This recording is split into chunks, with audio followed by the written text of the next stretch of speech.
I have Mr. Cook here, correct? I understand you're an attorney representing the witness that's about to be called to testify by the state of Michigan. Is that correct? That is correct, Your Honor. Thank you. All right. We did have some discussions before we brought you in to the virtual courtroom. The expectation is you're here observing. Only objections that would be permitted on the record would be something related to attorney-client privilege, as you're not a party to the case, your client's not a party to the case, and is only here as a witness today. Do you understand? I do, yes. All right, very well. You can call your witness. Okay. Sir, could you please state your name? Sorry, Majid, could you please state your name? Oh, I need to swear in. Yes. I apologize. Let me swear in. No problem. Please raise your right hand and be sworn in. Do you swear or affirm to tell the truth, the whole truth, and nothing but the truth? Yes, I do. All right, thank you, sir. Okay. Thank you. Now could you please state your name? Absolutely. My name is Majid Mashayekh. All right. Mr. Mashayekh, how are you currently employed? I am the Vice President of Quality Assurance and Regulatory Affairs at Sechrist Industries. And could you explain to the court briefly what it is you do for Sechrist Industries? Yes, my role is to make sure all the testing on the products that we manufacture meet the standards. I communicate to all the regulatory agencies if there is issues, if there are changes, and host regulatory agencies during audits. Sir, earlier this year, did you have an opportunity to communicate with a Detective Trigger from the Troy Police Department? Yes, I did. Okay. And after that communication, did you get let me step back for a second. After that communication, did you assist her in retaining some records from Sechrist?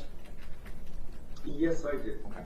And did I also send you a copy, and have you had an opportunity to examine People's Proposed Exhibit 5, which is a Sechrist Industries manual, revision number 12, dated 06/2022? I am sorry, but I do not recall that. Okay. Was there a manual that the Attorney General's office sent to you or your attorney that was a user manual for a monoplace chamber? Usually there is a user's manual that we provide, a hard copy with every hyperbaric chamber that we provide or we sell to the customer. You might need to refresh my memory exactly when I did that. I'm sorry, I cannot recall that. That's okay.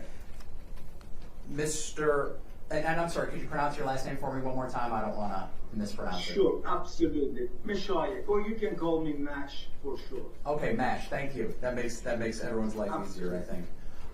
Mash, did you, through your attorney, Mr. Cook, did you send me a copy of a user manual from a Sechrist Hyperbaric Chamber user manual? Yes, we have provided a copy for review. Okay, and that would be revision number 4, is that correct? Yes, revision number 4 was released at the time that the subject device is under question, yes. And do you remember what year would that be? Do you recall? Yes, I do have it. It was February of 2012, revision number 4. Thank you. And is this a user manual that is given out with all Sechrist chambers?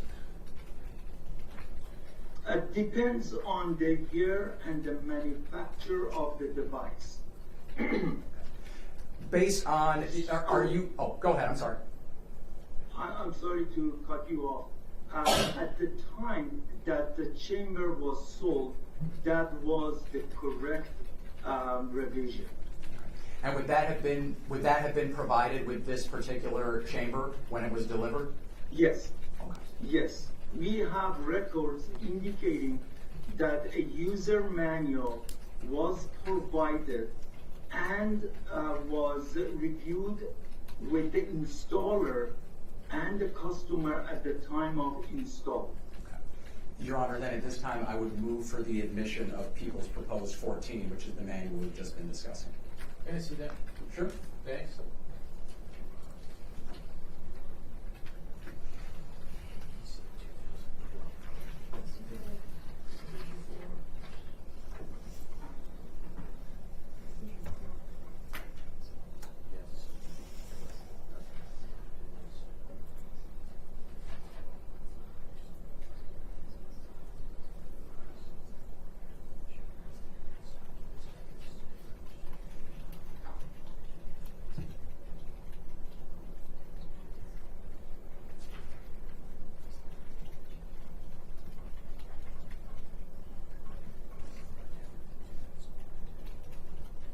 Thank you.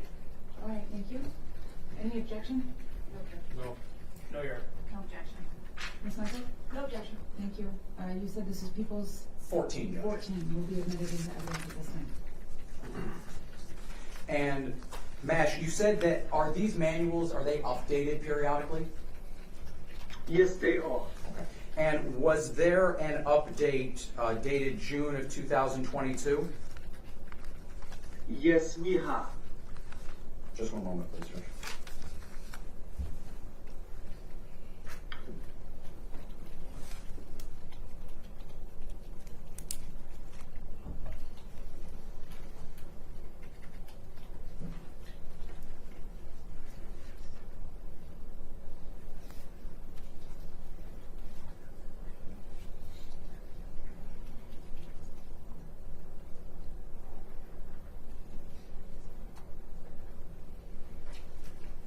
Thank you.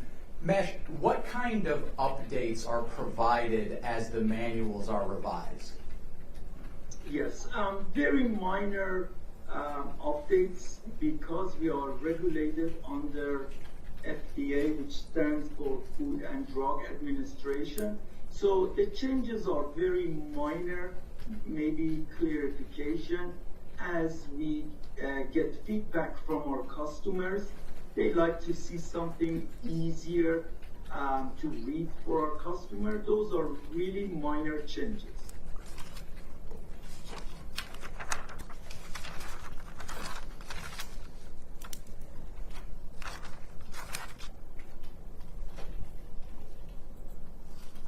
And Mesh, just so I'm clear, sometime after November 19th of 2025, did you review the 2022 revision manual? Was it? Yes. Go ahead, I'm sorry. Yes, I did. Okay, all right, so the document that my office sent your attorney, you were able to review that document? Yes, I did. Okay, and that's consistent with the user manual update that Sechrist issues, is that right? Is that what you're saying? Yes, I did. Yes, that is correct. All right, Your Honor, then in that case, I would move to admit People's Proposed 5, which is the 2022 manual. Okay, do you need to take a look? I have that. Any objection? No, Your Honor. No objection. Not biased. All right, go ahead. People's 5. 5 will be admitted. Yeah. I have nothing else, Judge, thank you. Okay. Questions for this witness? You can defer.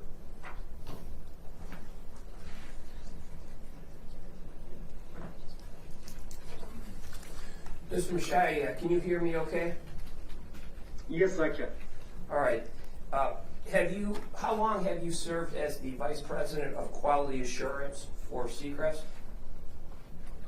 Since September of 2016.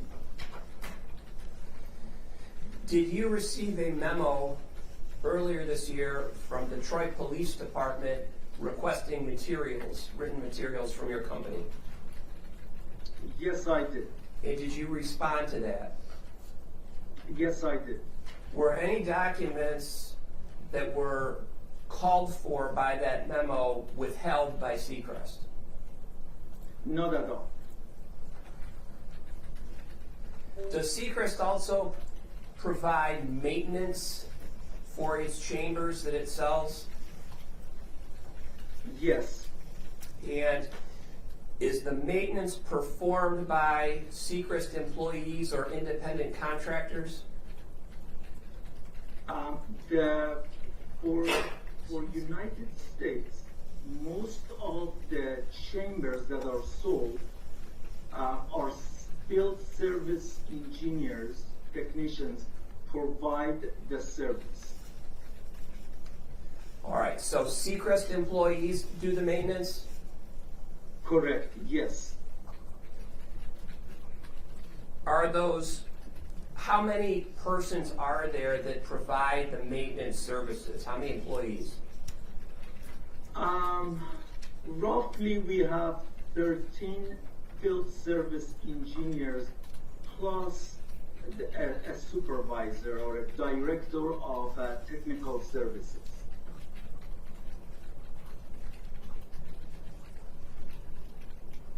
And is there a maintenance protocol as to what the field service engineers do when they go out to perform maintenance on a chamber?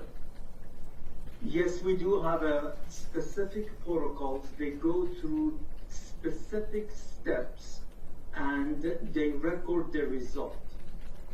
And are the field service engineers required to observe the chamber to make sure that it is in proper working order? Yes, they are. Are they- Once their maintenance is complete, they go through a full cycle to make sure everything functions as expected. Would that include the bracelet used for static electricity? There are specific requirements for the ground wrist strap that is spelled out in the user's manual, which is required by customer to verify the proper operation. I don't know if I answer your question correctly. Please let me know. You did not. Let me try again. When the field service engineer performs the full cycle of the chamber, do they test the wrist bracelet in that process? Yes or no? I do not recall that. I can research it and let you know. I really don't know that. Are the field service engineers supposed to interview the customer about the workings of the chamber while they are conducting the maintenance? No. What we do in advance, we get the information. We have a secretary that she is in charge of communicating with the customer, collecting the necessary information. That information is provided to the service engineer, and then they will conduct the preventive maintenance or the necessary services based on the information provided by the customer. Is the field service engineer supposed to confirm that the chamber is being used consistent with the manual in effect at the time? Yes.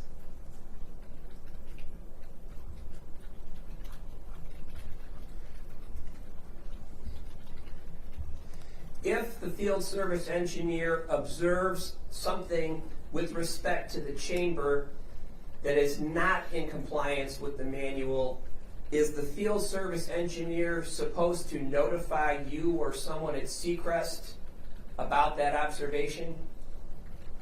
Yes, the protocol is our service tech engineers red tag the device, they notify their immediate supervisor, and we collect all the information in our complaint database. Because of our regulated by FDA, if there is a chance for an issue, we need to notify the agency. And so the field service engineer would be required to confirm that the bracelet was being properly used by the customer, correct? As I said, I really don't know about the bracelet, but I know about the grounding of the entire system, but I am not 100% sure about the wrist strap. As the Vice President of Quality Assurance, would you agree that the use of the bracelet does not completely eliminate the risks associated with static electricity? Can you rephrase your question? Sure. I want to make sure I understood it correctly. Okay. You would agree with me that the wrist bracelet does not completely eliminate the risks associated with static electricity in your chambers, correct? So let me make sure I answer it correctly. If I don't, please ask me to repeat it again. It is required to make sure the patient is grounded. And in order for patient to be grounded, you must have the wrist strap. Did I answer your question correctly? No, you did not. Does the use of, I'm going to ask it again. Does the use of the wrist bracelet completely eliminate the risks associated with static electricity? I would say yes. It does eliminate the risk of static electricity. Does it completely eliminate the risks of fire associated with static electricity? Let me answer your question to the best of my knowledge.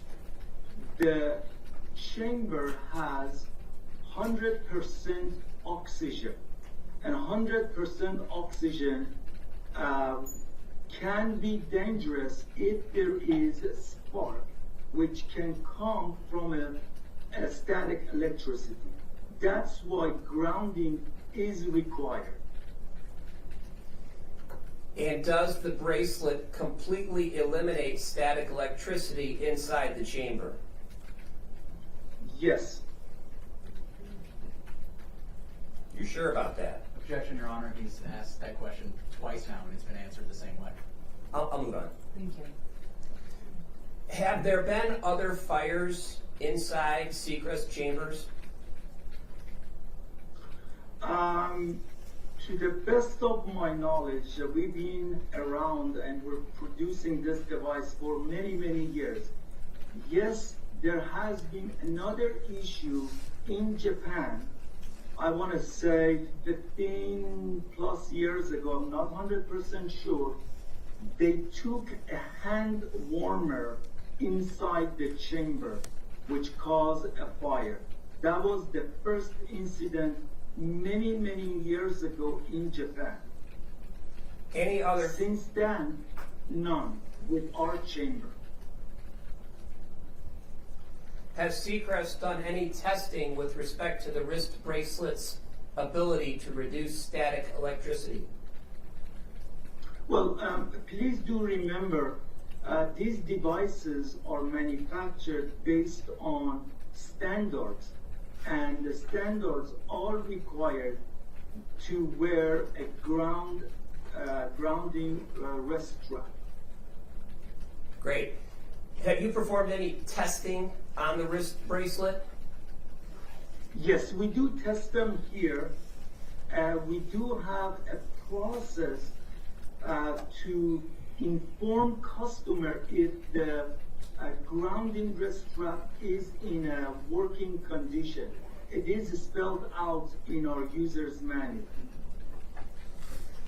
And the field service engineers are supposed to test that when they come for their maintenance. Is that correct? The grounding is tested, but as I indicated, I'm not 100% sure on the wrist strap. I have to take that as an action item. Who else at Sechrist would know the answer to that question? I can, all the service technicians, field service engineers, and their supervisor should be aware of that. Are the same field service engineers sent out to the same customer on a year-by-year basis, so the same field engineer goes to the same customer for repeat maintenance? I do not think so. As I indicated, we have a specific protocols. So as long as the field service engineers are trained and understand the product, they can conduct the service and or preventive maintenance on any of our products. Does Sechrist also manufacture chambers used for animals? Yes, we do. And do those chambers monitor the humidity level inside the animal chambers? Your Honor, I'm going to object to relevance at this point. What is relevance? Your Honor, the issue of whether the chamber had humidity or not, and humidity affects static, and if they monitor them in animal chambers, they should certainly be able to monitor them in the adult human chambers as well. And I remind the court that relevance is a very low barrier to cross. Except, Judge, that the animal chambers are not in any way at issue in this case. So, I would tend to agree. I'm going to sustain the relevance objection, but if you have additional questioning that may tie it closer to what's at issue here. Sure, I'll refrain. Mr. Mashayekh, you know that humidity has an effect on static electricity, right? It could, yes. And do the adult chambers have any monitoring of the humidity level inside them? So let me explain this. We manufacture our hyperbaric chambers based on specific standards which we meet day in, day out. There are no regulation for hyperbaric chambers in animal. So I don't know if I answered your questions. We follow the specific standards which is PDHO, ASME, FDA requirements to manufacture human-used chamber. I don't know if I can move to strike that as non-responsive or not, Your Honor, but Mr. Mashayekh, did the adult chambers manufactured by Sechrist, is there any technology that monitors the humidity level inside? No. Is there any mechanism that allows the customer to change the humidity level inside the chamber? To the best of my knowledge, no.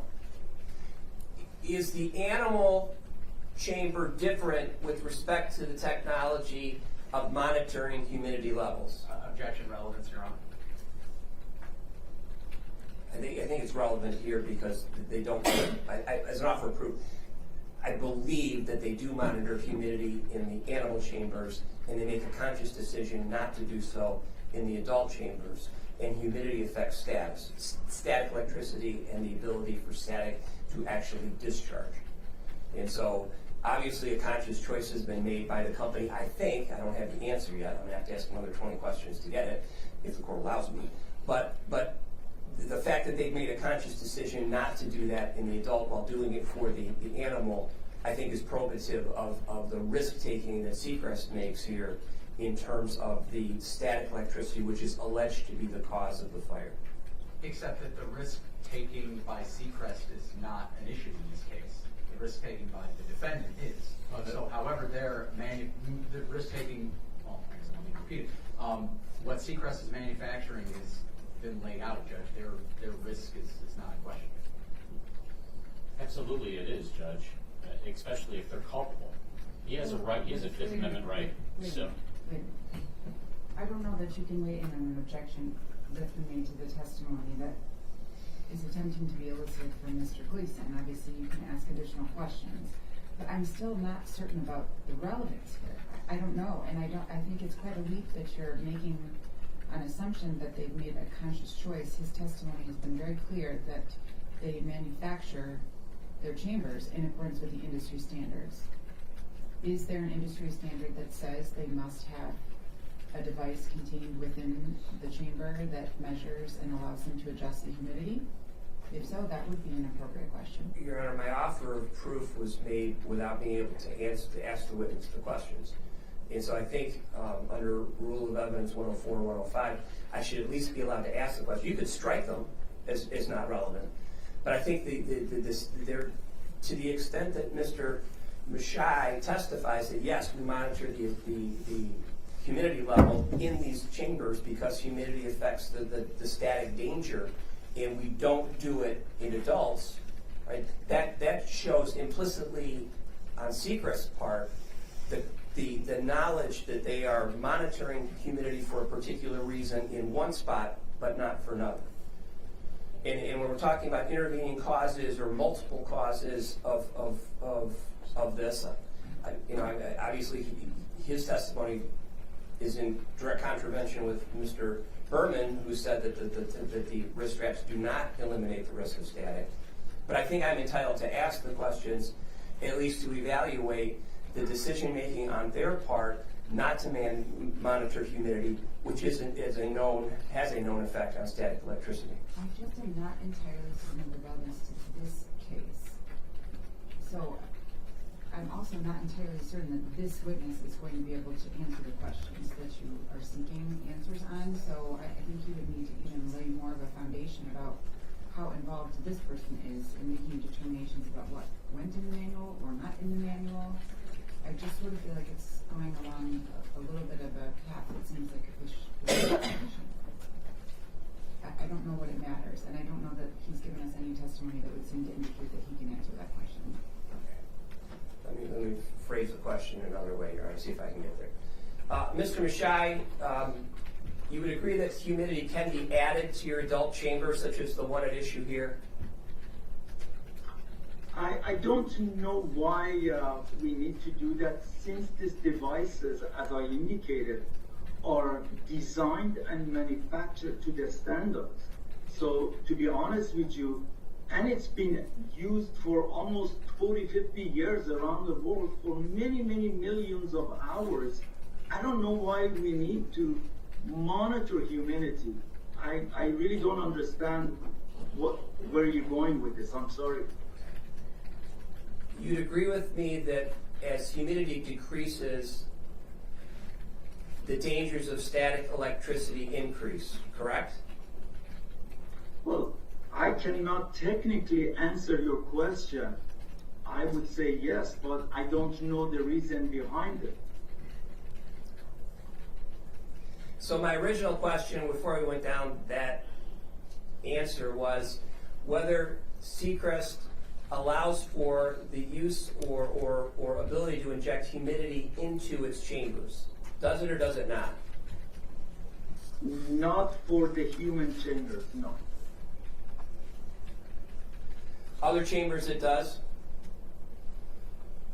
For our, I don't know about other manufacturer of the chambers. Most chambers that I know does not, for human, does not monitor the humidity. But the chambers that are not used for humans, you do monitor humidity. I mean, Judge, I'll object again. So I'm going to let him answer the question. Okay. He's making the distinction now. He can tell us what he knows. Do you need the question to be repeated? Yes, please. Okay. Does Sechrist monitor humidity in chambers that are not used for humans? Yes, we do. And that's for the animal chambers, right? Yes, we do. And there's a reason for that, is there not? I don't know the technical behind it, I'm sorry. As I indicated, I don't know, and as I said before, there are no regulation for animal chambers. Right, but as the, you want to answer that?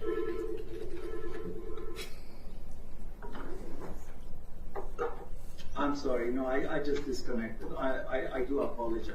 All right. So as the Vice President of Quality Assurance for Sechrist, are you telling me that you don't know why Sechrist monitors humidity in animal chambers but not human chambers?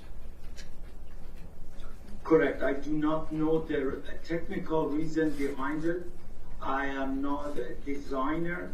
My job is to make sure during the design and validation there are documentation to support that the device manufactures and functions as it's designed. So the technical why we're doing it, I'm not aware of it. Who at Sechrist would be able to answer that question?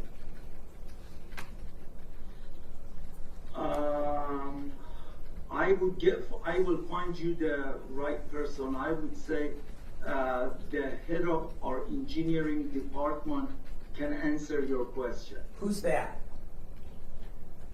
Currently the head of engineering is Deepak Talati. He's the president of our company also. Can you spell his name for me for the court reporter? Absolutely. Let me make sure I get it correctly so I don't misspell. His first name is D-E-E-P-A-K. Last name is T-A-L-A-T-I.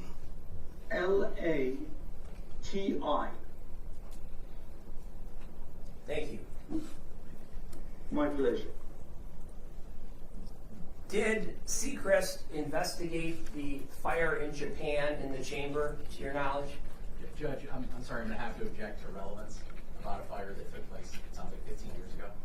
Well, this whole case is about the fire in a Sechrist chamber. We've had two people opine on it as to the cause, and if there are other causes that these two experts didn't consider, and I haven't seen the report, I don't know what's in it, I don't know if there is a report, but I'm just asking a question whether there was a report or not, and whether, obviously, the experts never saw it.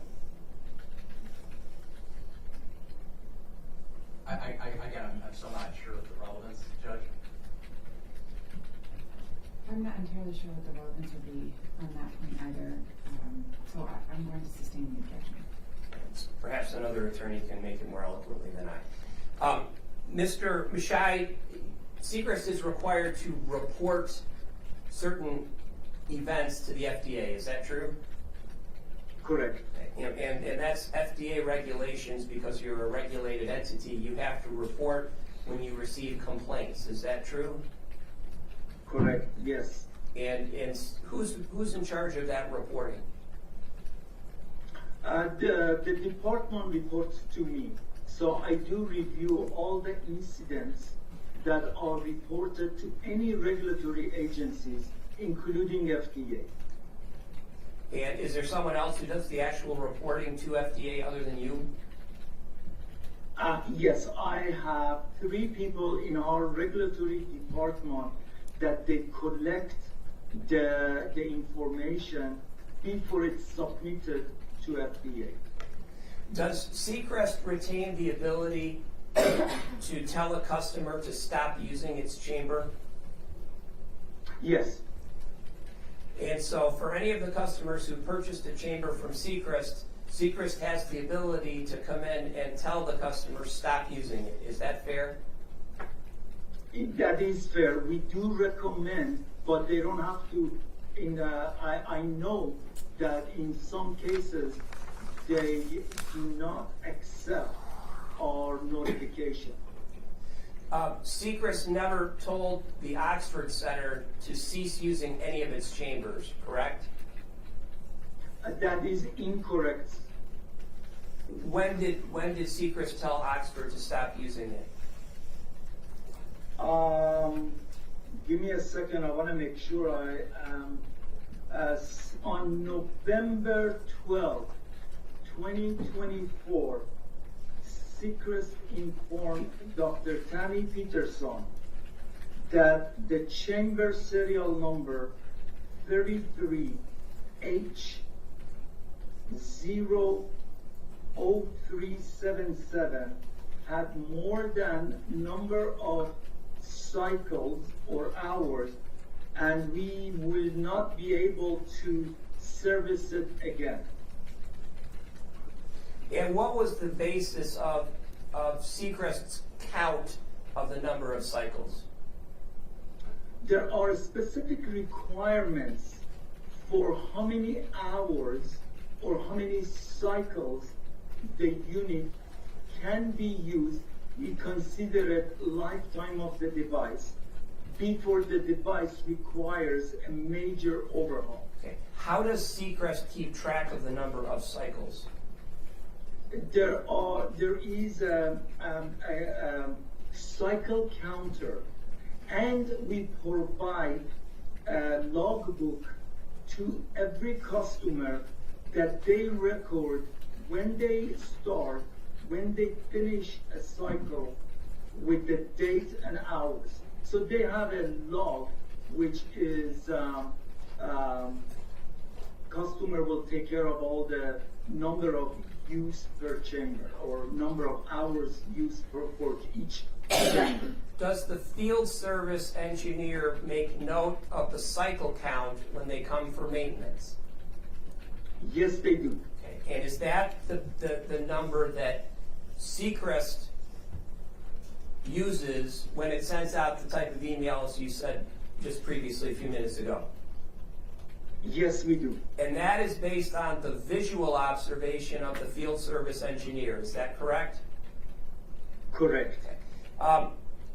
There is no electronic data recording inside the chamber that would count the number of cycles in a computerized way. No, there is not. All right. And so, if a field service engineer wrote down the wrong number of cycles, that's even if it's wrong, that's the number you as Sechrist are going to rely on when you send out those emails, right? I don't understand why you think they will write it incorrectly. The cycle counter is very obvious. It's right in front of the chamber, and we do it day in, day out. I do not have a reason why they write it incorrectly. But if that that is the one that we use to communicate with our customers. all right, so just bear with me here. If you did receive incorrect data from your field service engineer, that would be the data still, right or wrong, that you would rely on when you send an email out to a customer. Is that true? Yes.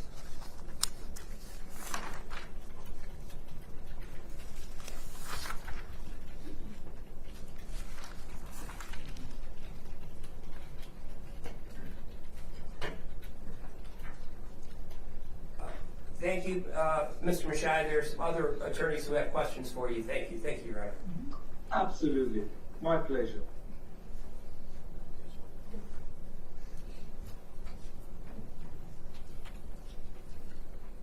Judge, my cross is going to be more than 10 minutes. Can I use the facility? Okay. We use this.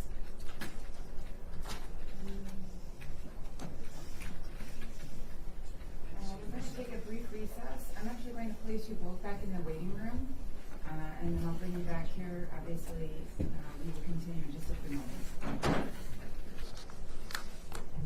I represent Mr. Marken. Do you know him? No, I don't. You don't know him, okay. Have you had the opportunity to ever go out to the Oxford Center yourself? No, I have not. What's a quality control guy? What do they do? We manufacture, as I said, medical device industry, medical devices. And my job is to make sure the testing, the documentation are done correctly. As I said, we notify with agencies if there are any issues, any changes, communicate to FDA and all regulatory agencies around the world. So, are you trained in anything specific? Do you have any extra Yes, I am. college? My background, I have a bachelor degree in electronics. Okay. And have you had any training in hyperbaric chambers? Based on my experience here, for past 9+ years, I have a good knowledge about hyperbaric chamber, how it's manufactured, how it's performed, how it's tested. I see. So, with that training you have, you can tell this honorable court here, the judge here, that this accident, this awful accident, had nothing to do with a malfunction in the equipment. I would say you are correct. Well, that's good. So, I want to get into, just briefly, I understand that your company, Sechrist, came out to Oxford Center to work on machines on occasion. Is that fair? Yes. You're certain of that, right? Yes. Okay. And when they came out to work on these machines, they'd come, they'd stay at a hotel, and they'd start working on the machines sometimes during working hours. Fair? That is correct. Yes. And as a matter of fact, you can tell the judge while you're under oath that your service tech people were there at the time patients were being seen. Is that fair? Sometimes that is correct. Yes. Oh, absolutely. And when they're there, they're being treated in this hyperbaric chamber, right? Not on the same hyperbaric chamber. Not on the same. That, yes, could be the next chamber right next to where they have patients. As long as we're permitted by the facility user, yes, we can be there. Well, so I'm trying to paint this in the judge's mind, my mind, how I see it, and how you can just make sure we're all visually on the same page. There's a hyperbaric chamber over, let's say, for example, the one in Brighton. And there's multiple chambers. One is where your service guy's at, working on it, and then the one next to it may in fact have a patient, right? It is possible, yes. Yes. And if I had a photograph of that, I'm sorry. Let me clarify it. They function separately. They don't connect to each other. So while one is operating, the other one can be under service or a repair. thank you for that clarification. Permitted by the facility, yes. Yeah, thank you. But your answer stands still that a service tech was there at the same time someone else may have been treated, correct? Yes. And you would not dispute, in fact, if there's photographs or videos of your people doing their job, servicing these machines, while in fact patients were being treated in another machine right next to it. You wouldn't dispute that, would you? When you say photograph, we do not collect any photograph ourselves. I appreciate that. But I'm not aware of facility if they have cameras. I do not know that. You have no reason to dispute it. If a police officer or someone else said they had video cameras, you wouldn't have a reason to dispute that, correct? Okay, yes. Okay. So, you are duty bound, are you not, to make sure that the machines are being operated properly, correct? Yes. And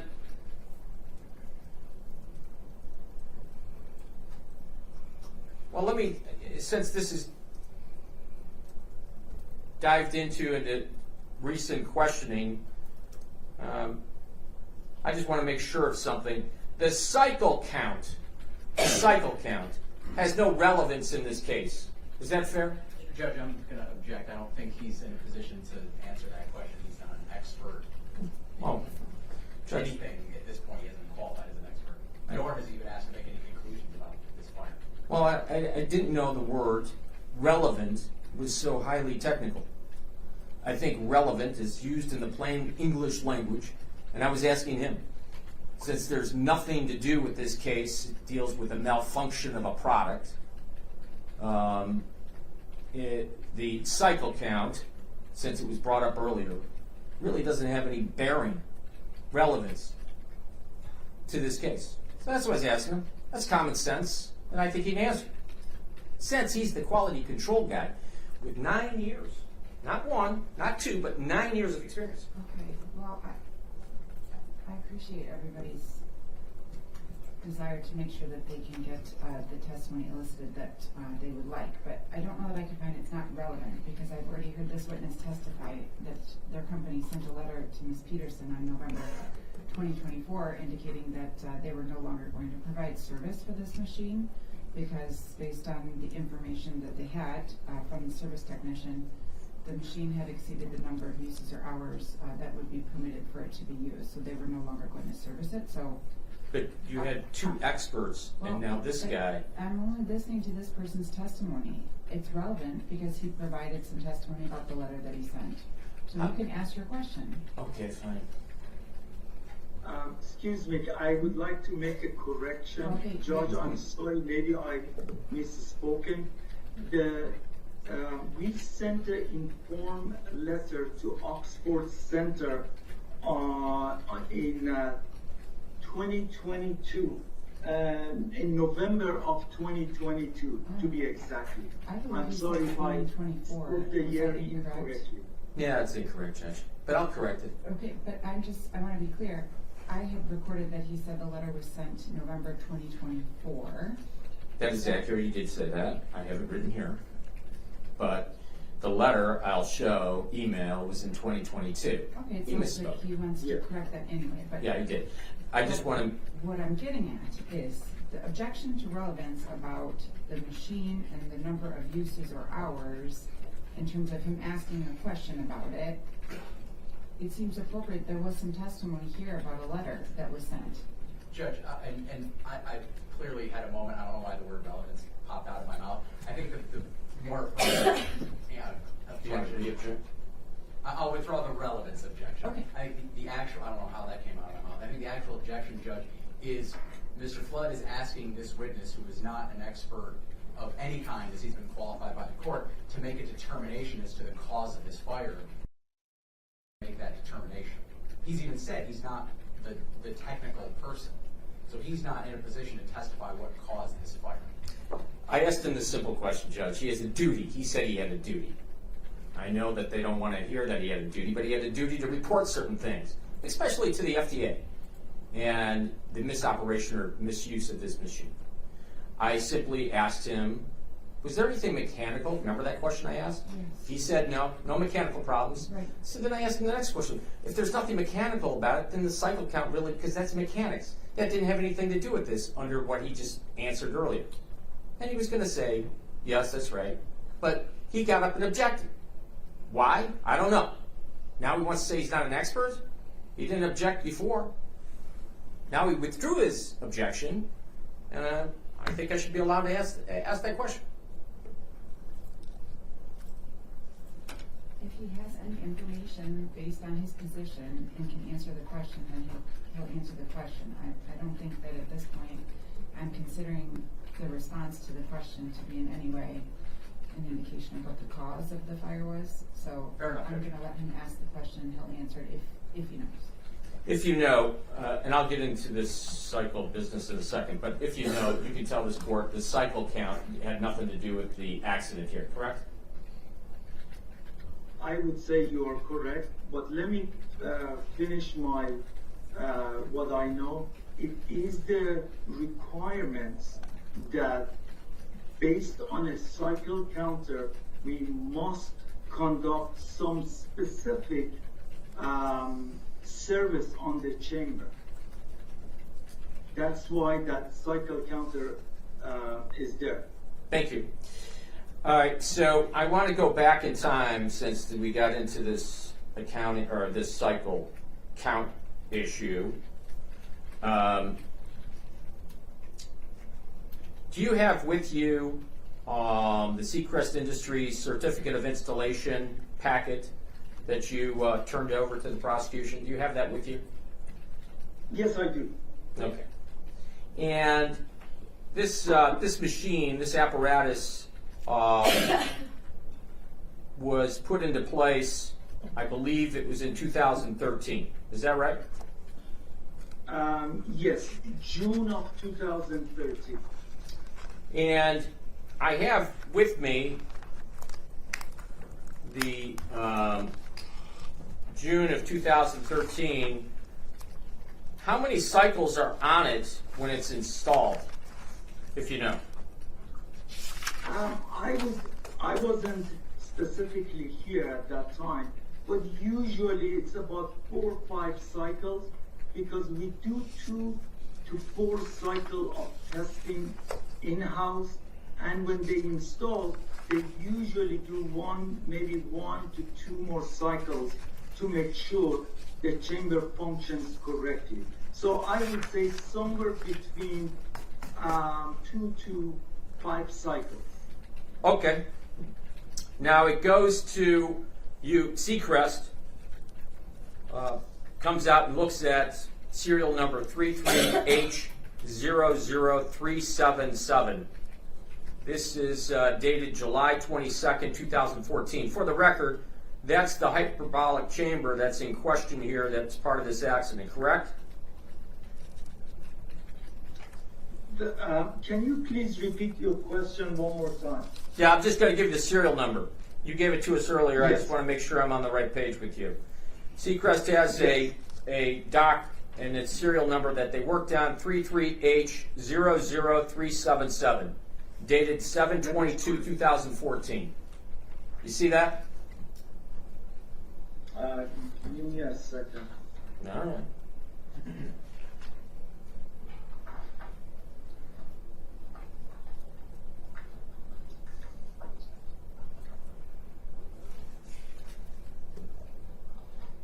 Are we asking him to review the same document that you're looking at?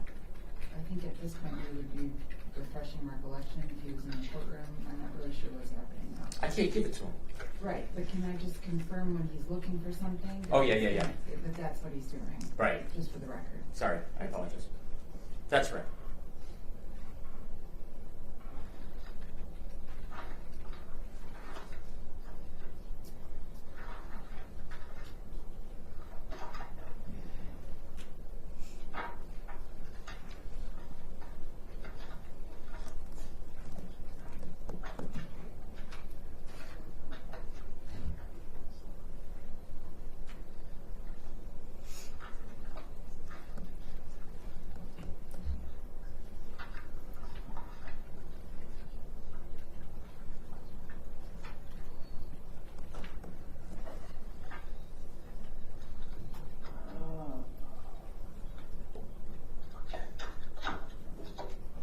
Okay, I have the installation certificate in front of me, which is dated.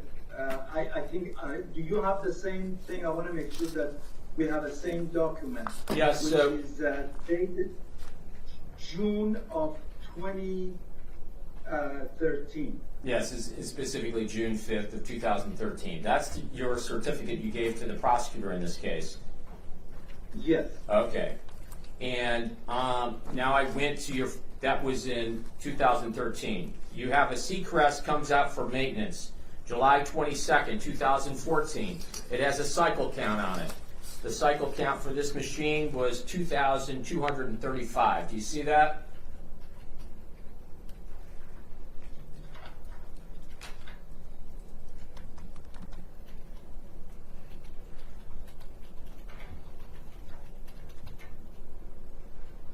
What page are you? Doc number 150059, review point 7, page 1 of 5 of that review. That was done on July 22nd, 2014. Are you referring to the service record? Yes, the service record for, that came in that whole packet.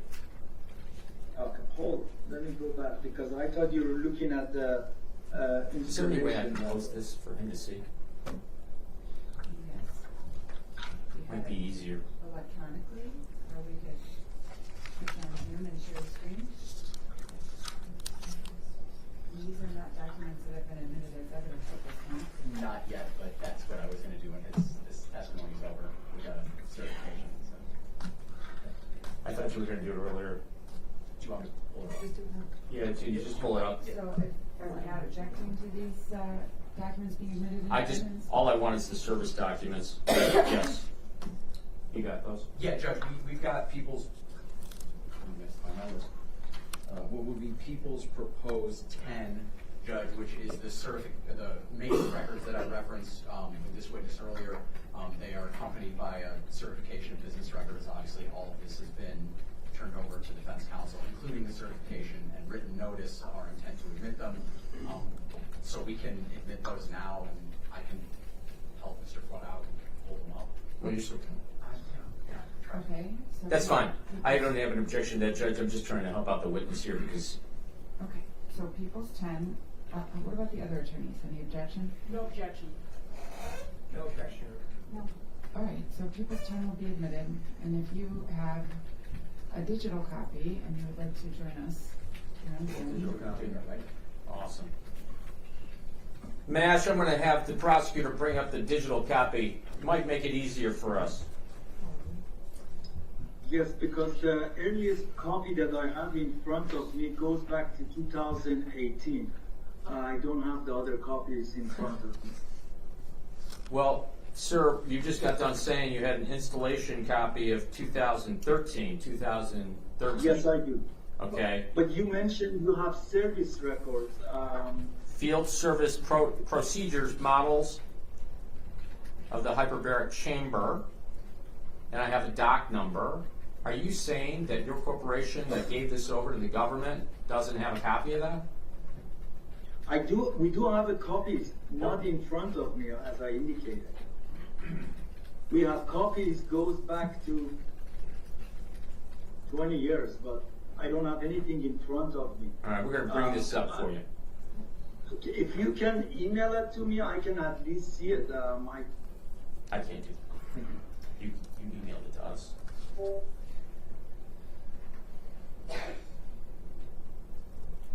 Share, yeah. It's going to come up here. I just need the first page. Chris, if you could, for me. That should be it. First page, I'm going to, Judge, can you see that? Yes. Sir, do you see that page? Would you be able to enlarge it? Yeah, of course we a can. little? Chris, go ahead. There you go. Just got bigger. You see that? Yes, I can see that. Yes. All right, very good. And you see on there a count of 2,235 cycles, yes? 2235. Yes, I can see that. Okay, how does a cycle, tell the judge, educate us quickly if you can, since you're in charge of quality control, how is a cycle done? How does a person have to be in there, or can a cycle happen by flipping a switch? No. Every time the chamber is pressurized, the cycle goes on. Okay. So every use, so it doesn't have to have patient in there. As long as it's pressurized, that cycle counts. Thank you. I'm going to now go to September 10th, 2016, and I want you to look at the cycle count. This is the next time this machine is worked on. Do you see that, Chris? Yeah, let me find the page. It's That's right. page 1 of 5. Got it. You see that? Recorded cycles of 6,304? Yes. Okay. Do you know, at that time, this is the Troy facility, not Brighton, not South Line, this is Troy. Do you know how many machines were in Troy at that time? Our records showed they had 3 chambers. They had 3 chambers. Do you know how many patients they saw on an average basis per day? No, I do not know that. Okay. I'm going to go to July 11th, 2018. I want to show you the cycle count. You see that, Chris? Yep, I'm good.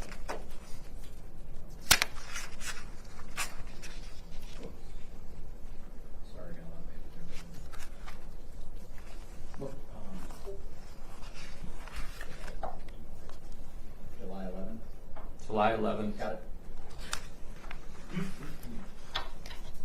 I have the July 11 documents in front of me, yes. Very good. That's of 2018. You see that? There's 9,380 cycles. Do you see that?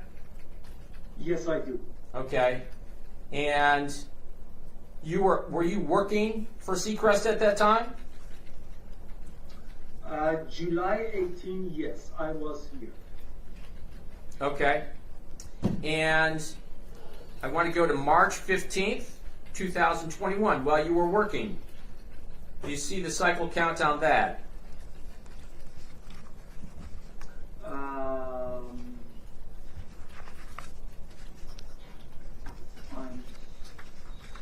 Where are you on March 15 of what year?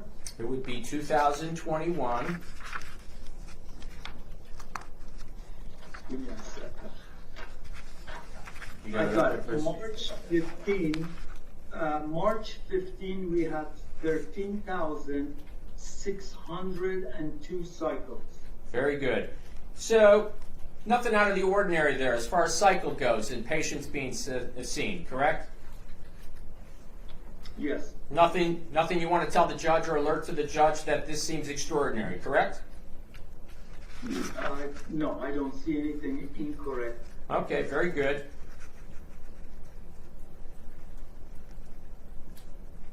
Did you review, just out of curiosity, talking to the prosecutor, did you review any text messages between my client and Tammy? I looked at the email messages.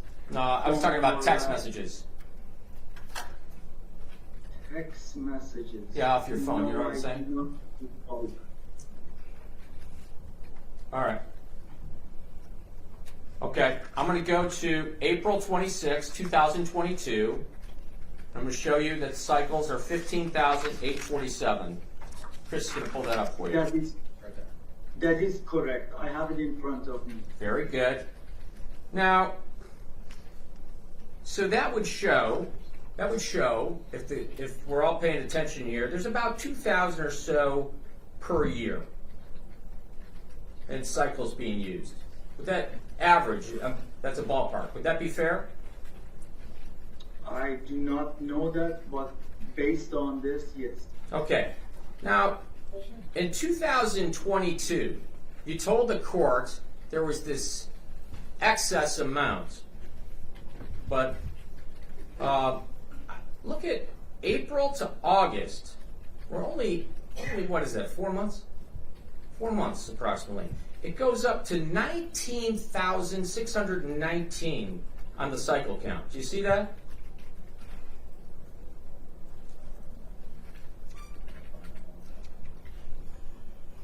Is it November?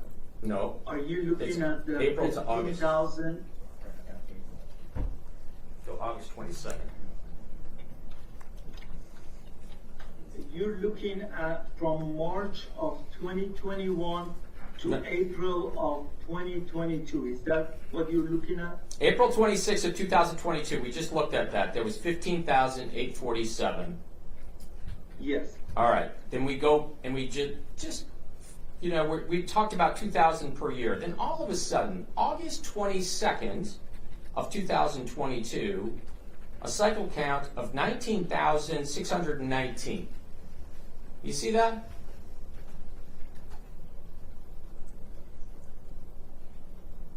Yes. So within 4 months, you jump up approximately over 3,000 cycles. 3,000 cycles. Is that extraordinary?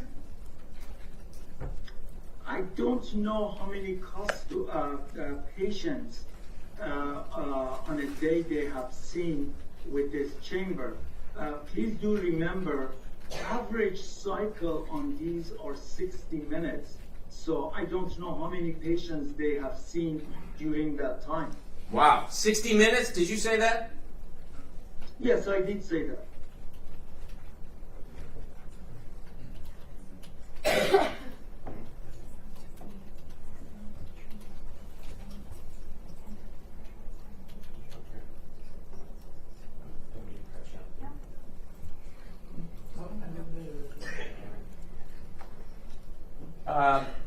So in 4 months, just so I got this straight, from April of 22 to August of 22, I go up an amount more than 3,000 cycles. Correct? Yes. Okay. And when an average year at the Troy facility was only 2,000 for a whole year prior to this, correct? Based on the records that I see, yes. Well, get this. Within basically 8 months, December 5th of 2022, it's 20,079. Correct? Correct.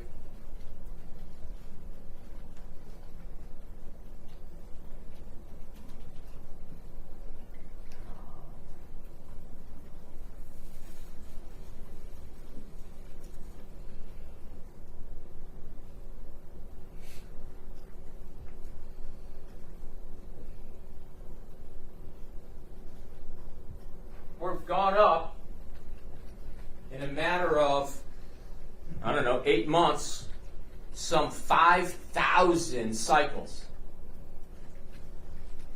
You see that? Yes, I do.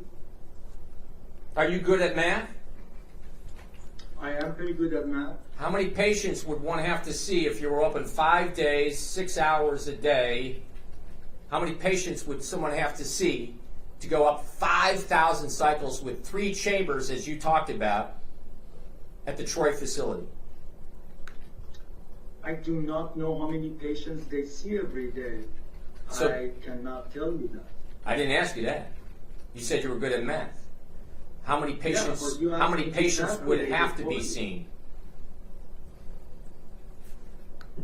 I have no idea. Would you say it would be impossible? Nothing is impossible. You Okay. know better than I do.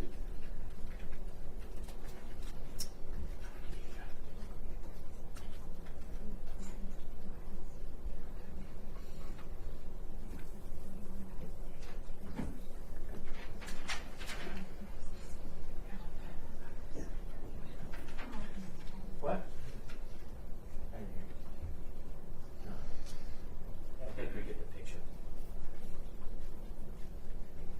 Would you have any reason to doubt me that you'd have to see, just on this one chamber, 31 patients in a day? I'm sorry, no, I don't know that. Would you have any reason to doubt the math? No. Please do remember, you do not have to have patience to add to the cycles. Every time you pressurize it, it will count as a cycle. Okay. How many times would you have to pressurize it to get to this number, this dramatic number of 5,000 within 12 months? But please do remember, it's not a full pressurization. The cycle counter counts when the chamber is pressurized to 5 psi. So again, I don't know how many times they turn it on and off, how many times they have seen patient or use that chamber for patient. I have no idea. Okay, so you're in charge of quality control, correct? Yes. So it sounds like someone, if this was going on, you'd want to report that there's an excess of use on this machine, right? Well, not really. Again, once we do the preventive maintenance based on when the customer asks us to see, and when we were there, they record the cycles, we notify them we no longer can work on this unit. We don't know how often they use it, when they use it, is this the only chamber they use? We have no controls based on the cycle counter that we collect and we record the information. Well, let me just let me make sure I understand. You're being sued right now, right? Your company's being sued for this horrific death of this child, correct? I will assume so. I'm not 100% sure. You're not who's sure getting that you're being sued? You got a lawyer with you today. You're not sure you're being sued? Yes, I understand we have an attorney present, but I am not in charge or aware of all legal actions against our company. You are correct. I'm not aware of it. And you're not saying, are you, that, we'll strike that.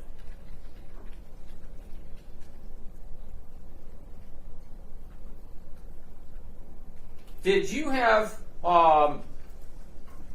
conversation with the police department in this case? Yes, I did. Was early on this year.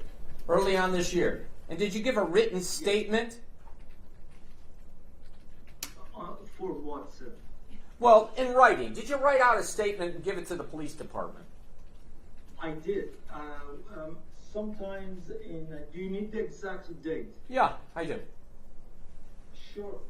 Give me a second.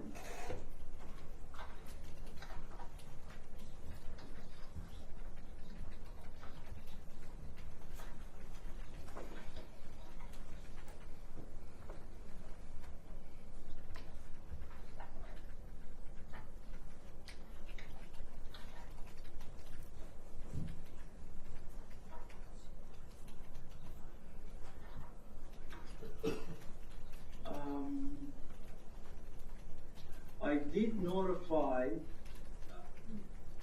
Officer Trigger that we have an attorney that from this point and on, all the records that I need to provide, it should go to our attorney. Okay. So, if you had someone at the shop at either the Brighton facility or the Troy facility working, as we just went through all these dates, working on this machine, at the same time other machines were being used with patients, you would witness how the machine was being used, correct? You being in charge of quality control, you would know how the machines were being used, right? I don't think we're saying the same thing. I don't see how the machine is being used. I review the records when there is an issue or when there is a problem. I do not go review every record for every service or every machine that we have. We have a protocol. We collect the information. The information is stored in our database for when it's necessary to be reviewed. Sir, maybe I'm misspeaking here. Let me just try to articulate this so we both understand it. You have people that work for you, right? Absolutely. Okay, these people are your agents, right? They work for you, they go to the scene, they see how the machine's working, not working, they work on it, correct? If you're referring to our field service engineer, Yeah. they don't report to me, but yes, they work for the company. They work for the company, and you're in charge of them being in charge of quality control. The buck stops with you. No, sir. Oh. The service engineers work for the company. They have a specific protocol to collect the information, to save the information. I do not personally see every record that is generated. You don't look at all the records generated, do you? No. No. It's impossible, sir. It's impossible to do that. You have Yes. people working for you that do that? Nobody does that. As I indicated in the past, we have service directors that the service technicians or the field service engineers communicate all the services with their boss. I only look at them when there is a notification to agencies, if there is a requirement for additional investigation. Well, I thought you told this judge and this court that you're responsible, not your service tech, not his boss, but you're responsible for reporting to the FDA. You. Absolutely, that's what I said. Okay. Yes. So are you trying to pass off the duty here to somebody else? If there's something wrong with the machine? Absolutely not, sir. Well then, my job is to review a document when there is an incident, not to look at every record that is collected during service or preventive maintenance. that sounds somewhat remedial. So they only come to you when there's a problem, not there to prevent a problem. Absolutely. Okay. Thank you. I have no My other job questions. is to make sure. Okay, I think he's done with his questions, thank you. Do we have anyone else that's going to question this witness? I have questions for this one. Okay.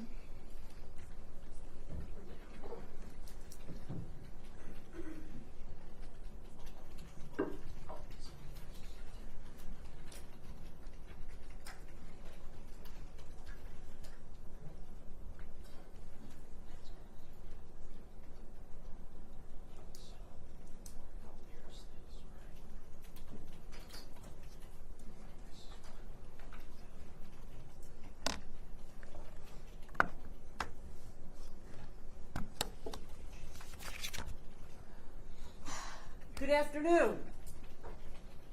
Good afternoon. I am going to keep my voice up like I am, and if you could match my volume, it would make it a lot easier for me to hear. And as my kids tell me, I never hear anything. So that would be helpful, okay? Absolutely. Then Let much- me know if I need to speak louder. But that was much better. Thank you so much. My name is Ellen Michaels, and I represent Aleta Moffitt. Have you ever met Aleta Moffitt? No, I have not. And you, as you stated earlier, you've never been to the Oxford Clinic in Troy, Michigan, correct? Yes, Okay. that is correct. Okay. I'm going to start with some statements you made earlier. One thing that you said that caught my attention is you said that the manual for the Sechrist Hyperbaric chamber that you sell, your company sells, is reviewed with the customer. You said that, correct? Yes. Could you tell me who is the customer? How is that defined? Usually is during the install of the chamber, our field service engineer goes to the accessory box with the customer. Now, I do not know who the customers are. Could be the technicians, the nurses, the person that purchased the device at the facility. We go over the accessory box with the customer. That is a routine practice. So what I'm hearing is you, in your position as the Vice President of Quality Assurance, don't know who on site the manual is gone through with? Correct. I do not know that specifically who is the person that got or reviewed the accessory boxes with our technician. Now, the person who makes the purchase is typically someone within management of the company. Is that accurate? It's an expensive purchase, correct? It is an expensive purchase, yes. So the person I do not know. so typically the person who oversees the installation and goes through the procedures would be the owner or maybe one of the directors of the company. Is that accurate? Could be accurate. I really don't know that answer. Okay, so you have no personal knowledge as to whether Aleta Moffitt, who was the hourly employee who operated the chamber, if anybody went over that with her. You don't know that, correct? I do not know that. Now, I'm going to direct your attention to the exhibit that's already been entered into evidence. It's the Sechrist installation certificate. I'm not sure, what number is that? Is that the one I sent you the other day or the one you had for a long time? We've had it for a long time. Okay, that would be fine. Okay. So I'm going to ask you some questions about the Sechrist installation document. Now, that's a 6-page Yes. document, correct? It is 6 pages. You are right. Okay. Now, in the last page of that document, it says comments and notes, correct? Yes. And in this particular document, it's left blank. There's no additional information in comments and notes, correct? I'm sorry. It says none. My copy shows. Oh, it says none, correct. I agree. Mine does Yes. too. Thank you. And there's nowhere else in the document to keep a record of who, if anybody, was given a copy of the manual and gone through it with the Sechrist employee. Is that accurate? That is accurate. Yes. So the certificate of installation has no record of the manual being gone over with the tech specifically, correct? The certificate does not call for that.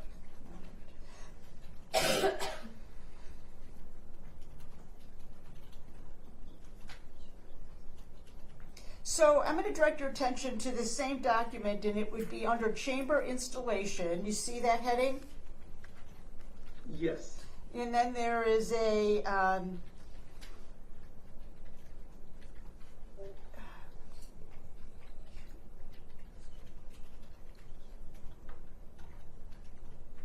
uh, 2.3. You see that?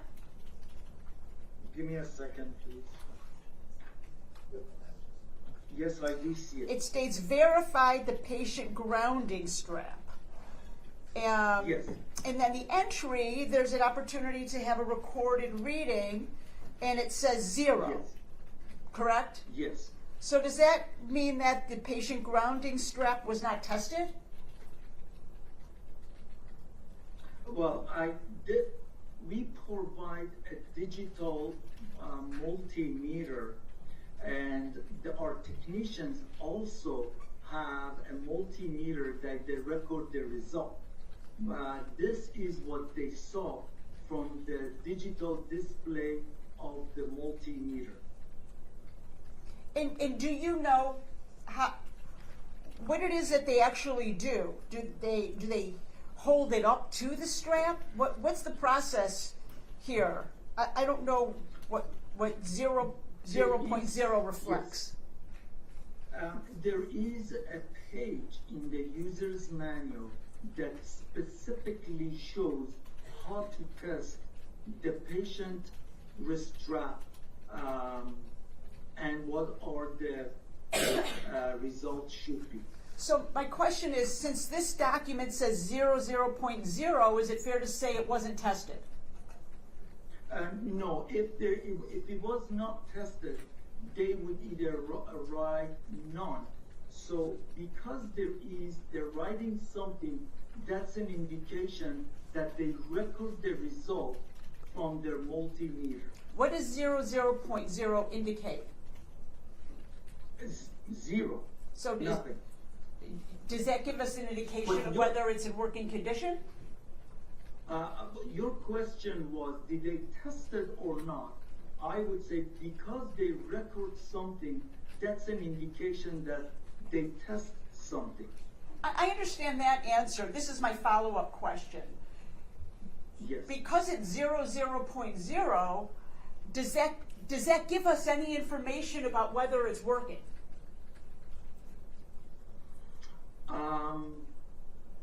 Usually, if there is a continuity, you see a value, but I cannot answer that for you. I'm sorry. Okay, so you don't really know what that means. No, I do not know that. If you don't know the answer to any of my questions, it's okay to say no and you don't know the answer. Abs- Okay. Absolutely. Sure. But I want to make sure we are both clear for what I can present this document for. Understood. I'm going to direct your attention now to the user manual of the hyperbaric chamber, okay? And what exhibit is that? Sorry, what was The that? user manual. Oh, which one? The new one or the old one? The one you just got the other day? The revision 4. That is, yes, that's People's 14, yeah, I got it. All right, People's 14. I'm going to direct your attention to that. Do you have a copy of that in front of you? I'm gonna open it. Give me a second, please. Of course.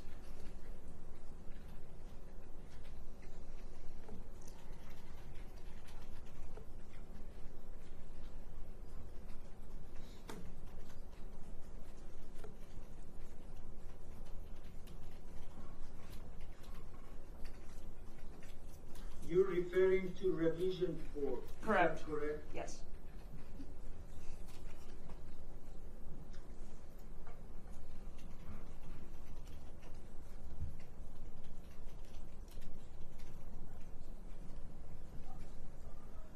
Give me a second, please.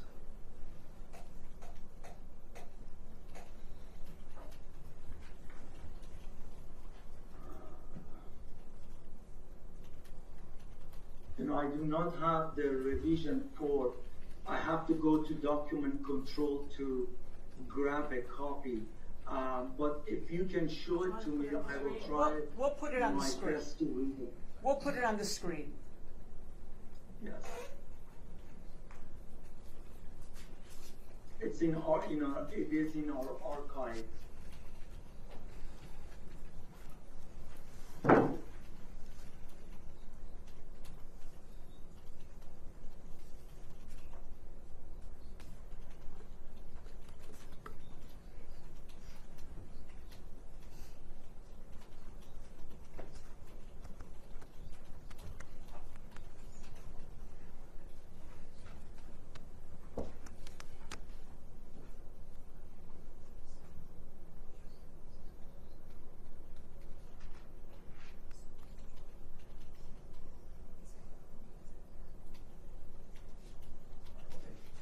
Page 1.13.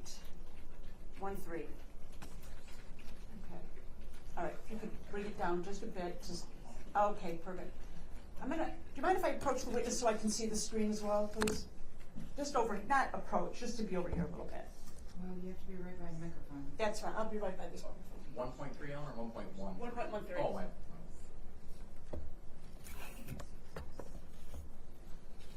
Okay.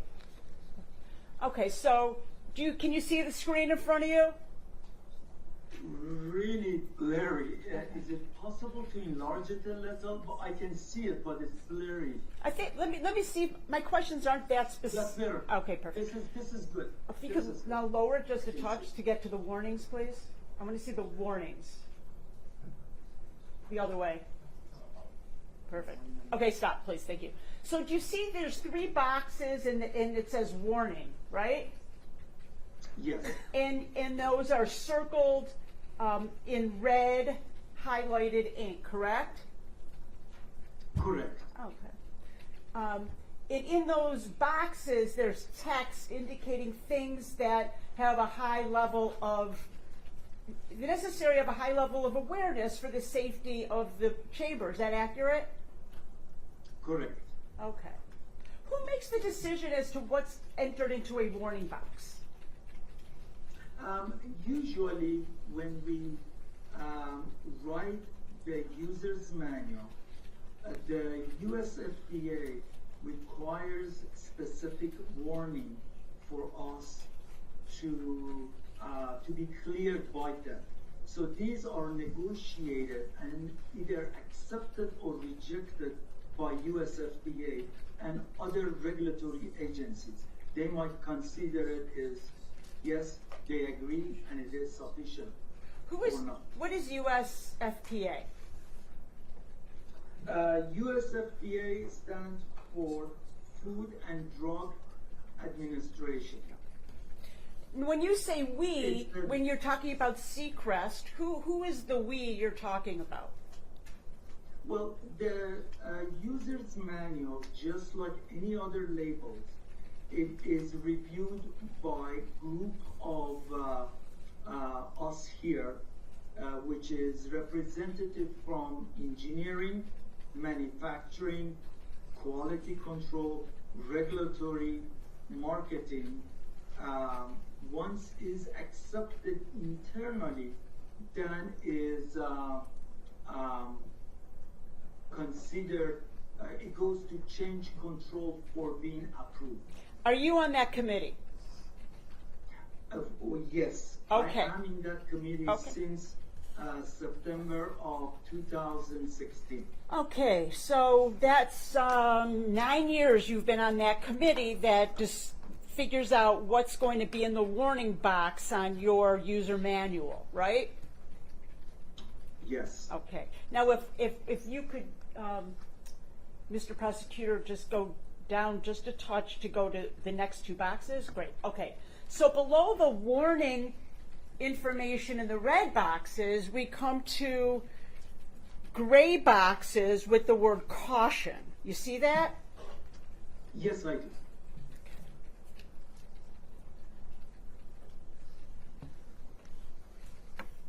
Now, caution is less important, less serious than warning, correct? It is as important, but yes, you are correct. They are not as critical. Correct. Yes. So so when you say less critical, tell us what that means to you as the quality control vice president. Well, cautions are, I would say, a level less important or critical than warning. But it is also very important because we highlight them as cautions, something that customer needs to be aware of. Okay. So the first caution says, before using the chamber, ensure that the patient grounding assembly is in proper working condition and verify the continuity between the wrist strap and the chamber ground lug located in the back end of the chamber. That's a caution, correct? Yes. That's not a warning. It's not a warning, Okay. no.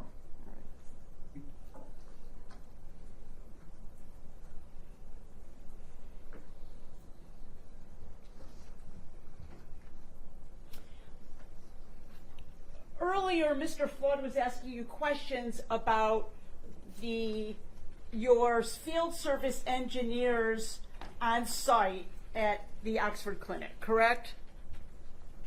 Yes. And you said it would be not unusual for them to be working on a chamber while a patient or customer is doing a dive in the next door chamber, correct? Yes. Okay. So if the person in the chamber doing a dive isn't wearing a patient grounding strap while one of your employees is on site, isn't that something they should report to the company? What I have seen, there are drapes usually between the chambers for the privacy of the patient. So I have really not been to a facility to know that, but that's not the job of our technicians. Our technicians' job is to make sure the chamber is in a good working condition. Okay, so I'm gonna thank you for that answer. I'm gonna kind of roll the truck back a bit. So you said earlier you've never been to Troy, Oxford Center, correct? Yes, that is correct. So let's just say that reviewing the video, there's no indication that there were privacy curtains in this particular location. If there are not privacy curtains and a diving customer is not wearing a safety strap, in that fact pattern, shouldn't that have been told to the company as a matter of safety for the use of the device that your company is standing behind? Judge, I'm sorry, I just want to make sure I understand the question. Is Ms. Michaels saying that one patient should be calling Sechrist to report how their chamber is being used? I'm saying that the Sechrist employee who is on site while the chambers are being used and they have visual ability to see that there's no bracelet. My question to you, sir, isn't that something important to the usage of your chambers that should have been reported? Can you, something that I don't understand, are you referring to a scenario or a case that our technician was conducting a service when there was a patient in the other chamber not wearing a wrist strap? I am following up on questions asked by the previous attorney where you said, yes, it would not be uncommon for a technician to perform service on a chamber while the chamber right next to it is in use. You said that, correct? Absolutely, but let me make sure I understand it correctly. Are you referring to this case or are you referring to other cases? That's why I'm lost. I am referring to this center and how this particular center is operating and the policies and procedures that are at this center that are a follow-through of your company's policies and procedures and what is expected of a user. I am not aware that for this facility, when there was a preventive maintenance or service being conducted on a chamber, that there was another patient in another chamber. I'm not aware of this one. Earlier you stated that that would have been a typical practice. So now you're saying that's not typical practice? Did you not tell the truth before? No, you're putting words in my mouth. You're absolutely incorrect. What I said, if is permitted by the facility, we can work on a chamber while there is a patient in a chamber next to the chamber that is worked on. I did not say, what I'm asking is this a case, you're talking about our technicians were there during a service when there was a patient in the Oxford facility? I'm not aware of that. What I'm asking is if there in fact was a patient doing a dive next to where they were working and that person wasn't wearing a bracelet, is that something that would have been important to report to your company? It is important. It is important, but I am not aware of a situation that a service technician was there at Oxford facility and there was a patient on a chamber next to it. I am not aware of it. I understand. I'm going to move to another topic. Earlier, you testified that wearing a patient grounding bracelet 100% stops the development of static. That was your testimony, correct? I said wearing a ground wrist strap, it will reduce the chance of having static electricity inside the chamber. That was not your testimony. You testified that you were 100% certain that there would be no static electricity. Yes, to the best of my knowledge, that is correct. But now are you saying that it reduces it? No, it basically, when you have static electricity, the only way to eliminate or reduce is to ground yourself. Okay. So this is the question. Do you stand by your statement that the wearing of a Of course I do. bracelet is 100% guarantee there will be no static? To the best of my knowledge, yes, that is correct. I'm not asking to the best of your knowledge. I'm Judge, asking Judge, yes or no. This has been asked and answered repeatedly. Goodness, whatever that objection was, I'm sustaining it. Okay. So tell me what scientific training you have on static electricity in hyperbaric chambers. Do you have an engineering degree? What's your training? As I said, I have a bachelor degree in electronics. Now, please do remember, our devices are manufactured to standards. We are regulated by standards. We just don't manufacture something that is inappropriate. We do manufacture to standard. This is not the first chamber we manufactured. We manufactured these devices for over 30 years. I'm not asking about the manufacturing of the chamber. I'm asking what your scientific basis is of that the bracelet is 100% guaranteed to not have any electric spark. But my understanding is you're creating a conclusion that we are producing an unsafe device, which is, you're incorrect.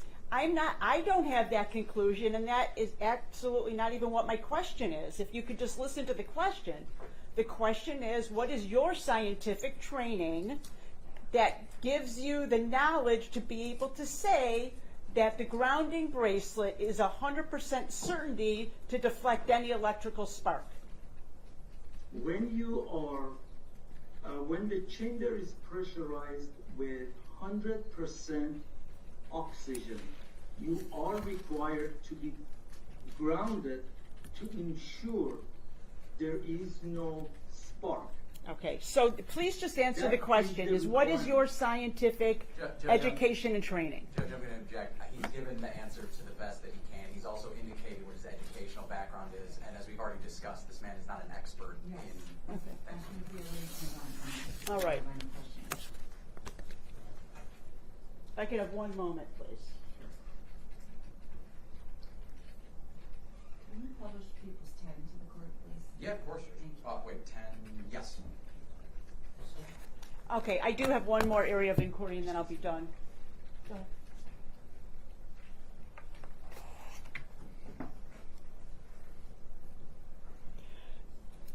You don't have any documentation of your company providing training to the Oxford Clinic techs, correct? I need to look into it for you because it was done in 2000 training. I am pretty sure, not 100%, I am very sure we go over how to, the installation process and what they receive. What I'm asking is, does your company provide a course or a day-long or hour training for the technicians? No, You leave that- it's not required. You leave that up to the owners and managers of the clinics, correct? We do not, Sechrist does not have any technical classes or clinical classes. Most clinics, to the best of my knowledge, they attend a course which is 40 hours long to learn how to dive the patient. Okay, so I'm asking actually not about the owners or the people who run it, but the tech who actually turns the dials and runs the chamber. Your company doesn't train those people, correct? Correct. Okay, thank you so much. I have no further questions. My pleasure. Thank you. So I'm almost, Sean has questions. Before I hear from her though, I was asking if we could have People's 10 published, and it seemed like there might have been an issue, but I'm not sure why, because it was already admitted. No, yeah, Judge, I apologize, I should stand. I was talking 10 as it relates to the service records for which his company had. Apparently there was emails from his company that were also put into this exhibit as well. I'm objecting to emails. Service records, I don't have any problem. But emails, there's all sorts of hearsay issues with regards to emails. Okay. That's my objection. I But I don't have a problem with the others. assumed that they were the service records that we were reviewing with the witness, but I don't know what else is in that packet that you have marked. Is Sure. there something else? Yeah, Judge, I mean, I can read the certification of the record, but the description of the records is service and maintenance installation records for unit number 33H00377, any and all photographs of the unit, communication between Sechrist Industries and agents or representatives, and Tammy Peterson, Tammy at theoxfordcenter.com, the Oxford Center, and any agents or representatives of the Oxford Center.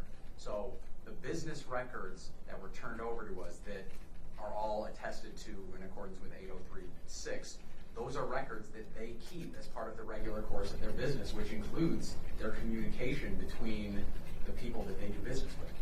So these are part of their records that they provided to us, and obviously they were provided to council quite some time ago, as was the certification.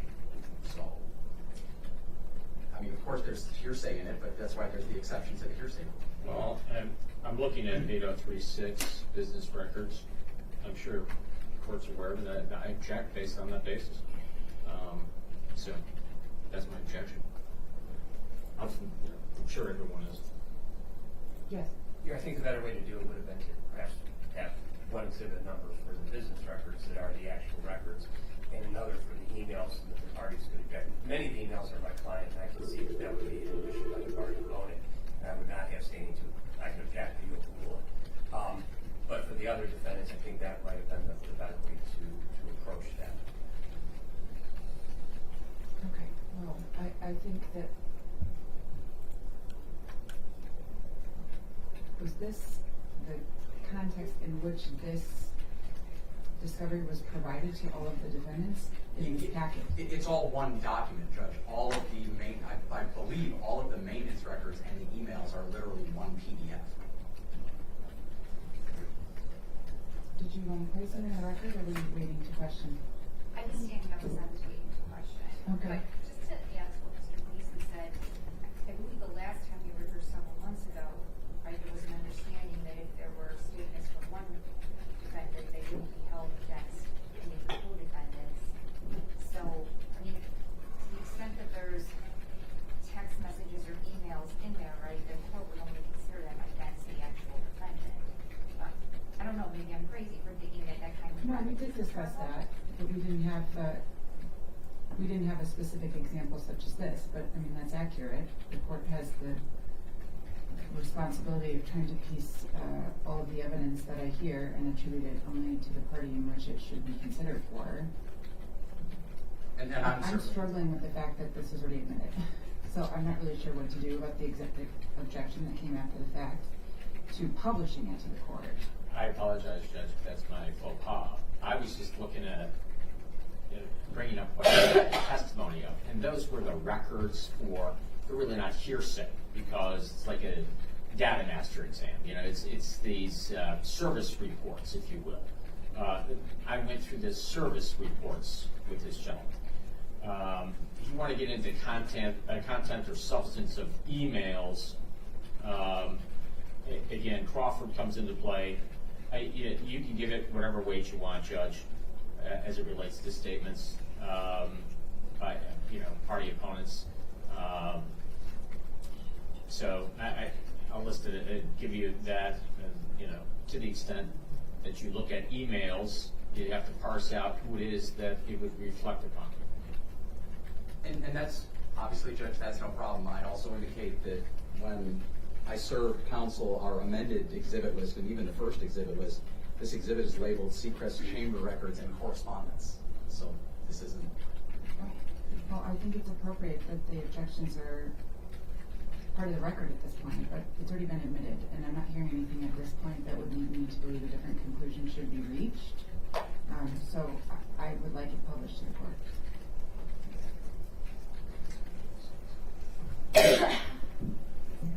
Thank you. Go ahead.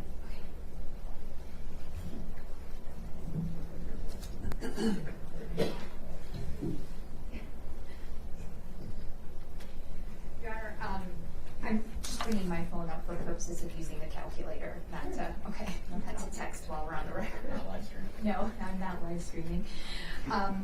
Okay, may I call you Mash as well? Is that okay? Of course. Okay, thank you. Can you hear me okay? Yes, I can. Okay. I have very few questions for you. I just want to work through some math with you, okay, from the documents that you already reviewed with Mr. Flood. Is that okay? Absolutely. Okay. So we've already established that on April 26th of 2022, there's paperwork indicating the cycle count at 15,847. You recall that? Yes, I do have it in front of me. Okay. And then almost exactly 4 months later, 4 months and 1 day, on August 27th of 2022, we have a cycle count reflected of 19,619 cycles, correct? Yes. Okay. I feel like I'm really loud. Am I too loud? Okay.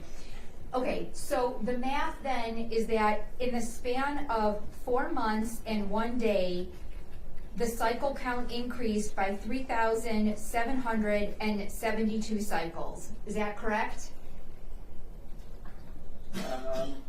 I can calculate the numbers, but I would say yes, you are correct.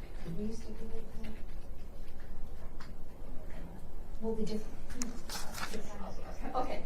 Your Honor, the prosecution stipulates that the difference between those two numbers is 3,772. I'm just going to double check that, Your Honor. Okay. Well, Mr. Gleason has checked it for me. So Yeah. we have a stipulation that that's an increase of 3,772 cycles in 4 months and 1 day. Correct, sir? Between April to November. No. As we said. We're looking at April 26th of 2022 and August Correct. 27th of 2022. Not November, August.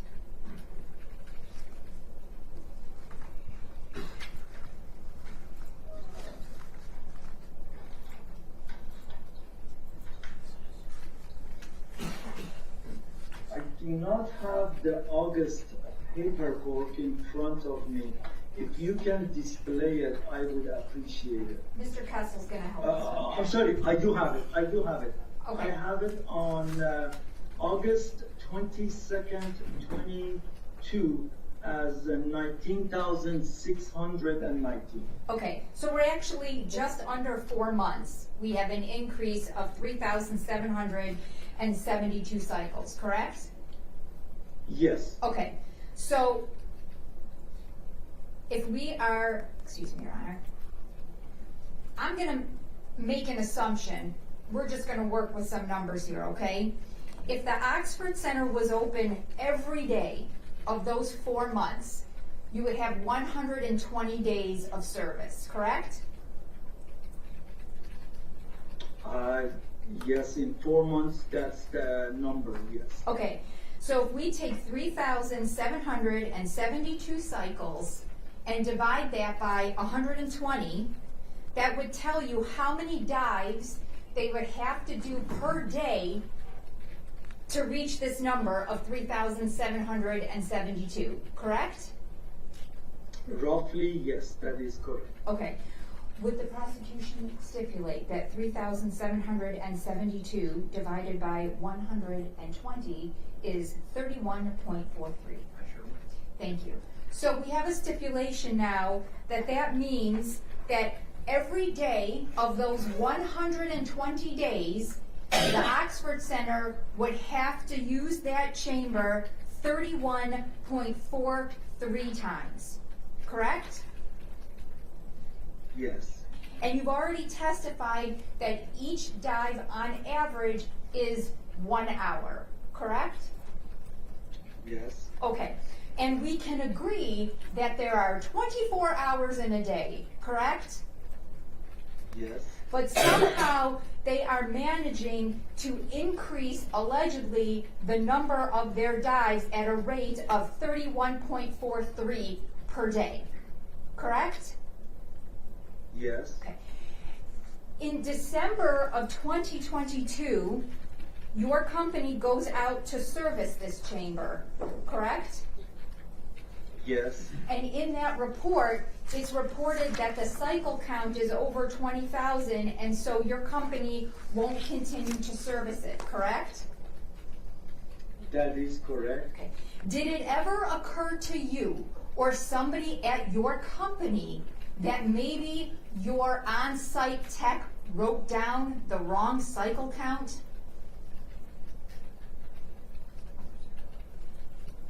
Or the wrong, or the wrong serial number?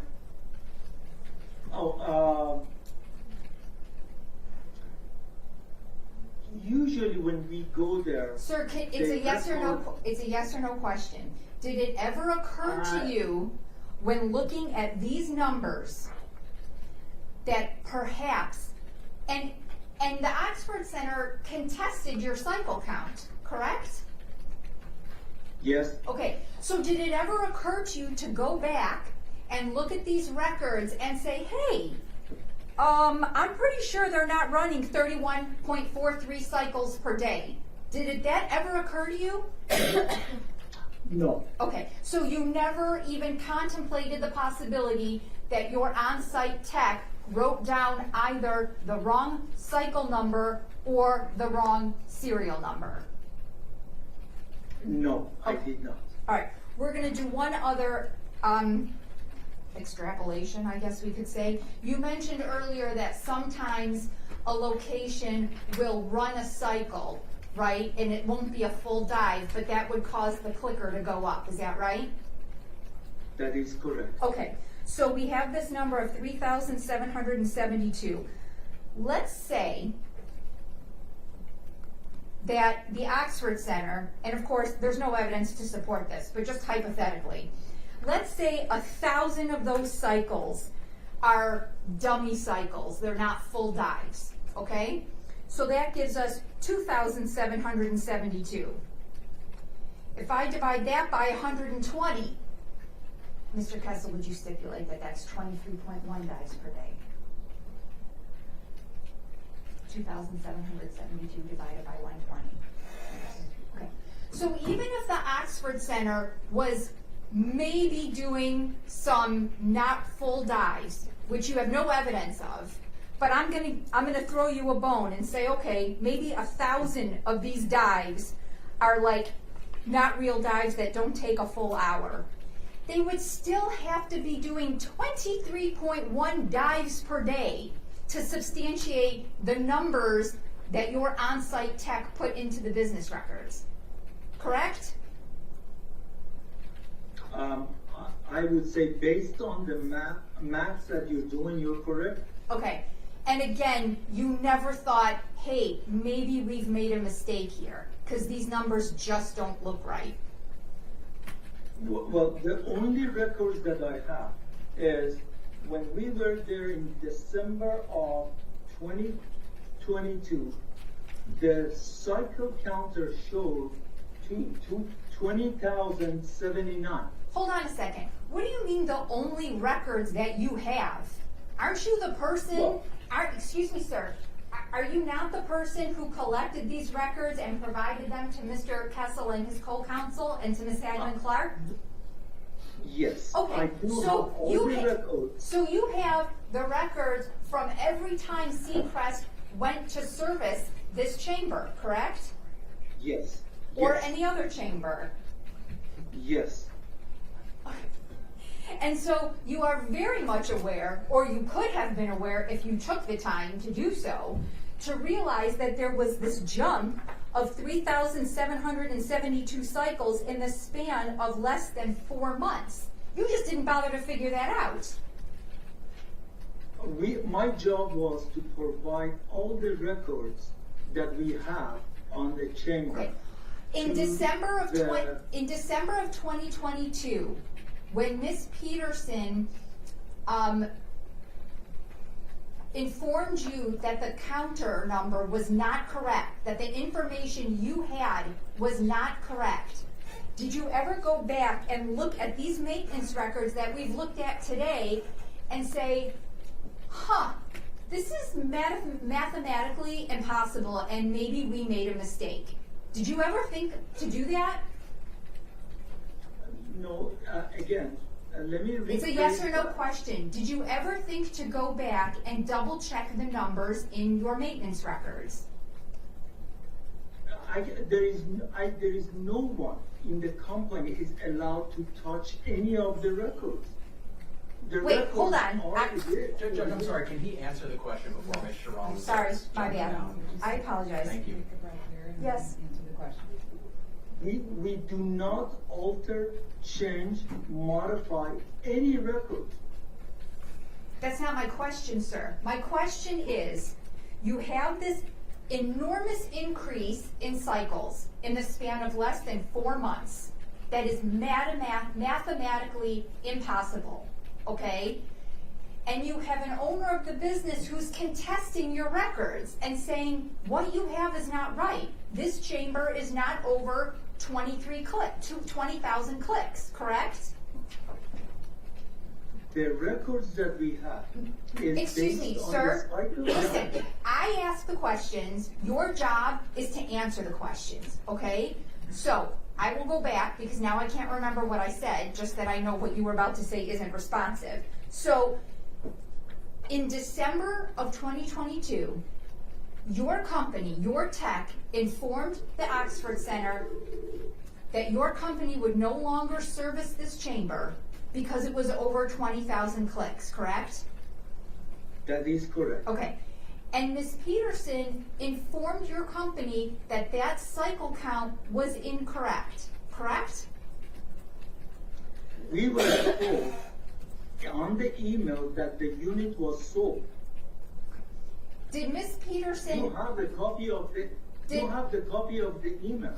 did Ms. Peterson ever inform your company that the counter number was incorrect? Give me a moment, let me pull all the emails. But there was no indication of the cycle counters was incorrect. We were told the unit was no longer at their facility and the unit was sold. You have a copy of the emails.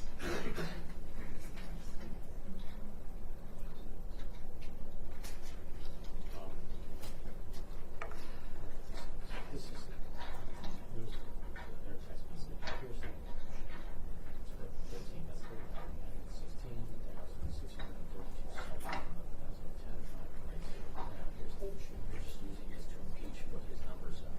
His text messages, big things, your statements, going to impeach this text message from being here on that date, that serial number, the accurate number. So, if you want to use that, you know, would you be surprised? I don't know. It's totally up to you. We'll think about it. Did it ever occur to you to check whether or not your tech accurately recorded the number of cycles? No. Again, I do not review every record that it is produced for the service or a maintenance unless there is a cause. And if you refer to the November 13th, 2024, 1:37 p.m. email from Dr. Tamela Peterson to us indicates that chamber was sold and replaced. Please refer to that. One second. Yes.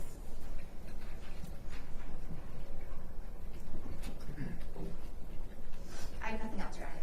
All right. Did you have questions for this witness? I will try and be very brief, Judge. Okay. I'll let you ask your question. I may have a question myself, but I'll wait to see what you have to say. Sure. Maj, do you recall earlier Mr. Flood was asking about patients being seen 6 hours a day? Do you recall him asking that question? No, I do not recall. I'm sorry. That's okay.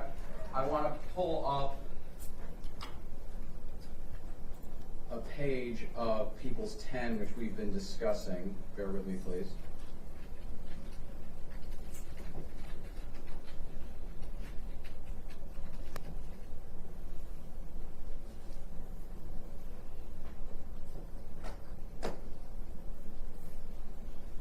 Can you see my screen? Yes, I can. Okay. Maj, would you agree with me that mail received from Tammy Peterson on May 21st, 2018, she tells Sandy, Niakamal, that she's asking if tech can come after 8:30 or 9, and I'm quoting now, we have patients from 8 a.m. until 8:30 p.m., no breaks. Is that what Tammy told Miss Peterson? Is that what she told Sandy? Yes. Okay, so they're running patients through nonstop for 12 and a half hours a day, in her words. I'm going to make an objection here because that does not necessarily mean the Detroit facility. Unless they can show us Detroit facility, that's not relevant. I echo that objection, Judge. I don't think that is the Troy facility. Judge, the line in front of it says, right now, so Troy Clinic. So, It appears that it is referring to that clinic specifically, so I don't know that the objection would be appropriate on that basis. Go ahead. thank you. Maj, you indicated that if the cycle counter ticks forward, is that an indication just that the chamber has been pressurized? Yes. All right. Not necessarily that a full hour-long dive has taken place. Is that right? That is correct. Thank you.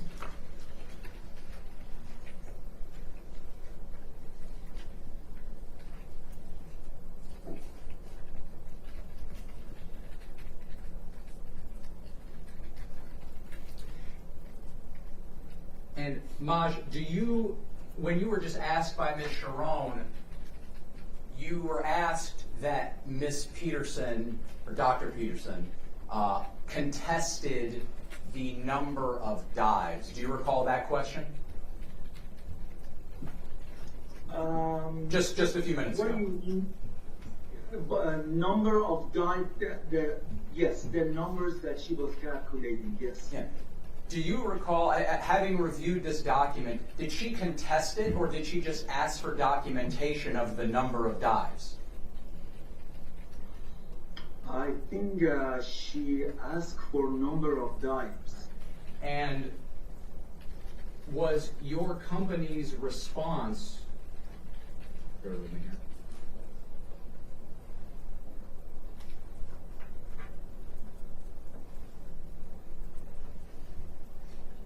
And can you see the page in front of me? Or the page in front of you? Yes, I can. All right. And was your company's response to send this record where it indicates right here that I've highlighted that the number of dives was 20,079? Is that what was sent Yes. to Ms. Peterson? Yes. And then you said it was her response that she told you that the chamber had been sold and replaced. Was that your testimony? I am sorry, she didn't tell me. The email was sent to our company that the chamber was sold and replaced. Thank you for correcting me. Ms. Peterson communicated with a representative of your company, and she said the chamber had been sold and replaced. Yes, that is correct. Thank you. And Maj, my last two questions is, you were asked whether or not your service provider might have written down the wrong number which led to the 3,700 dive increase. Do you recall those questions? Yes, I do. Okay. Well, I asked him what he said. But the technician, according to this document, did they write down there were over 20,000 dives just a few months later? That is correct.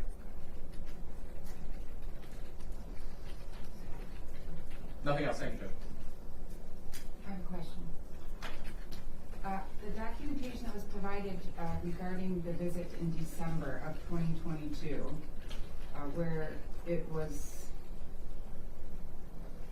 included there that because the dive count had then exceeded the 20,000 cycles with the machine, that was the last time anyone from Sechrist came out to perform any maintenance or have any interaction with this machine. Is that true?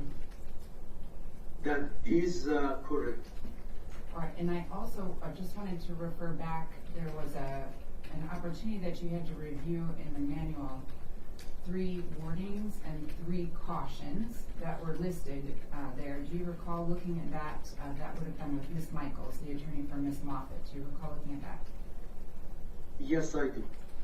And listed as one of the cautions, was there a caution provided in the manual that there could be no modifications to the machine or anything added to the machine or the mechanics of the machine? I do not recall specifically statement on the modification, but any modification to the machine really does not allow our technicians to touch that specific device. Please correct me if I answer your question correctly.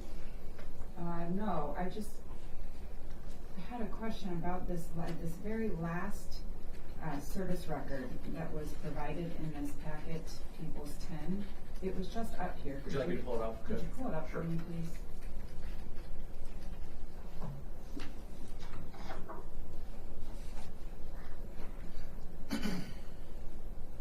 All right, and then I'll just need you to go up 1 page, please. And then if you could just enlarge the font so that the witness could see it.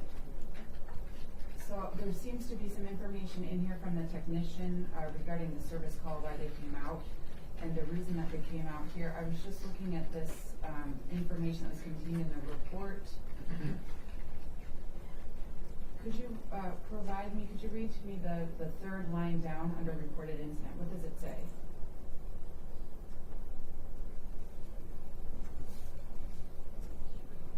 Judge, I'm sorry, are you asking? I'm asking the witness. Okay. Starting what word, Judge? So I can That highlight would it. be under the reported incident paragraph. It's a sentence that starts with the word however. Whole sentence that starts with however. Or do you see where I am? Looking? However, Jeff, yep. Yes, do you see where I'm looking at, Mr. Mashayekh? He's muted. Oh, I don't know how that happened. If we can unmute him, and he was just reading feverishly. Hold on a minute. Could you unmute yourself? There we go.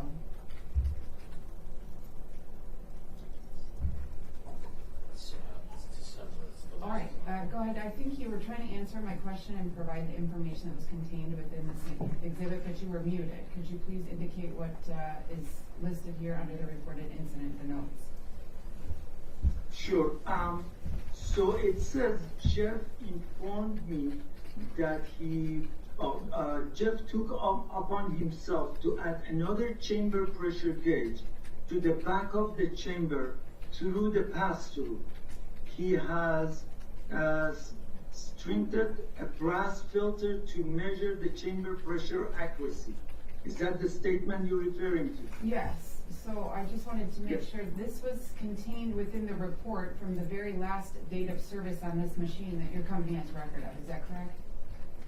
Yes. And then after this visit, your testimony was that you had provided notice to Ms. Peterson on behalf of the Oxford Clinic that you could no longer service this machine because the cycles were reportedly above 20,000, is that correct?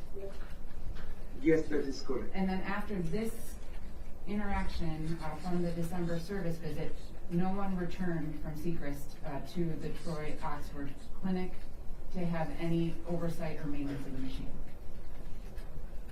That is correct. Okay, On this specific serial number. all right. And you believe that at some point after notice was provided about the number of test dies and your inability to service of the machine, that your company received some sort of notification that the machine was no longer in use? Yes. Okay. Questions, anybody? No, thank you, Judge. Questions? I do, Your Honor. Go ahead.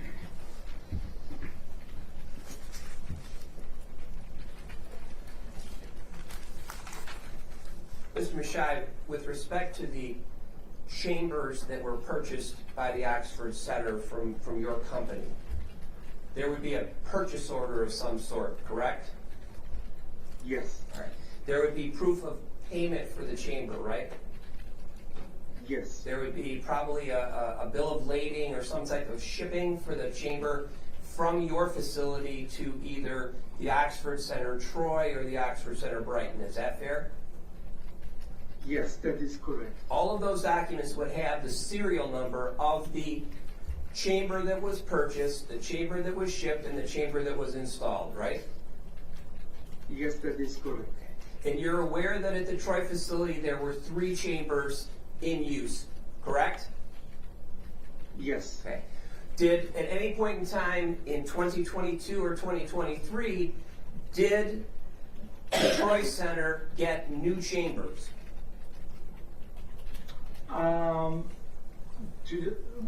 Our records indicate we installed 2 chambers. Let me give you. Do you need the serial numbers or just the date? I believe, and correct me if I'm wrong, the serial numbers would be 33HS 0687 and 0689, I believe. That is correct. Okay. And those would have been delivered in early 2023? Yes, February of 2023. Okay. Now, in terms of what the records that the Troy Police Department requested from you, was that for records for all 3 chamber slots at Troy or just the one that had the fire? Just the one, the subject device. All right. So I could ask you, though, in Sechrist, for records from purchase through maintenance for all chambers that Sechrist delivered to Troy, Michigan, right? Yes. And you maintain those records, right? Yes. All right. And so we would see what the cycle numbers are for the other 2 chambers other than 377, which is where the fire took place, right? Yes. Okay. And to the extent that those other serial numbers were 33H07 and 33H08, are you able to determine, your company, whether the new ones in 2023 replaced 7 and 8? Can you repeat your question? Yeah, it was a bad one. All right. When the new chambers were delivered in early 2023, those were replacements for 2 that had been removed. Is that true? That is usually the case. Okay, so it wasn't a situation where Troy went from 3 to 5. Troy remained at 3, right? if you know? I have to take a look at the records, but to the best of my understanding, Troy, Michigan always had 3 chambers. All right. And the 2 old ones that were replaced by the 2023 new ones, do you know what the cycle count was for the 2 that were moved on that your new ones replaced? I have to double check the records to see when was the last time that we did a preventive maintenance or a service on the 2 old chambers, but I can double check it, absolutely. Okay. And so if we see that those 2 older chambers are the ones that are 18 or 19,000, and as of April, the one with the fire happened was only 15.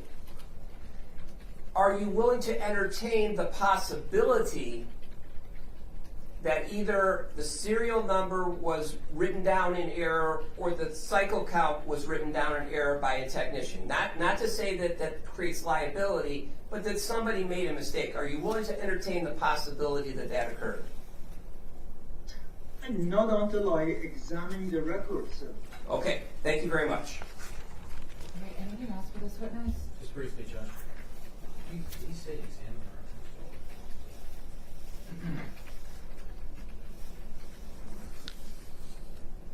Sir, I just want to make sure I caught something straight. We went through the numbers of what was the cycle count in 2022 of approximately 20,000. Do you remember that? Yes, 20,079, yes. I'm looking at documents that report on October 5th, 2022, a cycle count for 33H0377 built in 2013 on October 5th, 2022 of 16,632 cycles. Allow me to find the records from October.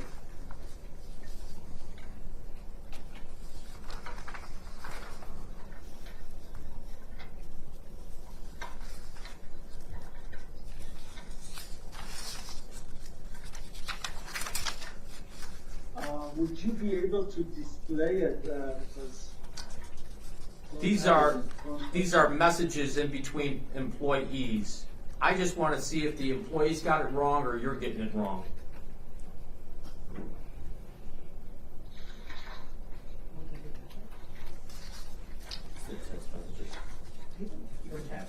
Oh, I don't know. Between the service tech, I don't know if it's. Do your service tech, do they communicate via text messages by chance with other employees? With usually, are you referring to if they have a concern or a question, or how the records are documented? I'm just talking about communications. Do they have a working relationship with places they go to say, text the amount of number of cycles or concerns? Do they do that? If you know, if you don't know, you don't know. Yeah, not 100% sure, but the current method is we have iPads that they record everything electronically. But I don't know in this case. I can double check it for you. Is it my understanding, or am I wrong on this, they take photographs to verify that they'd been at that location, along with, I see on the back of the pages, it looks like there's this, you sign your receipt. I'm showing up this would be 12/5/2022. This looks like someone that signs their signature on a pad or something. Do they also take photographs of the cycle count or a photograph of what they did in repair? No, sir. Okay.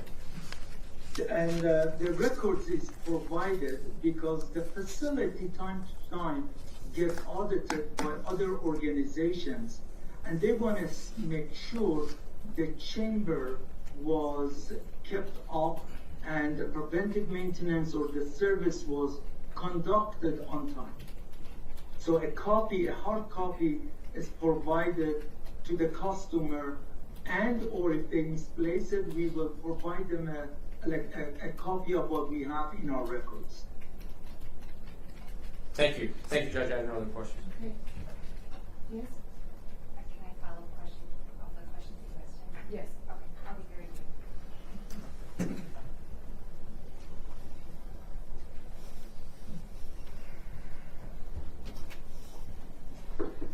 Mash, Judge McGinnis had you take a look at a maintenance record from December of 2022. Do you recall that? Yes, Okay. And you had been called out to the location because the chamber, it wasn't functioning exactly the way it should, and there was some concern that it needed maintenance. Is that fair? I wasn't called personally, but one of our service technicians, the call came in to our service center that they need service for that chamber. And a tech went out to the location, correct? Because this unit had over the number of cycles, no, we did not send a technician. It was just communicated to Dr. Tamela Peterson that the chamber had over the number of cycles and we will not be able to conduct service on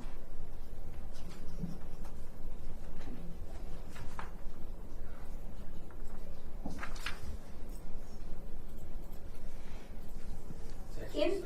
In this report, the report is signed by a technician named Robert Barclay.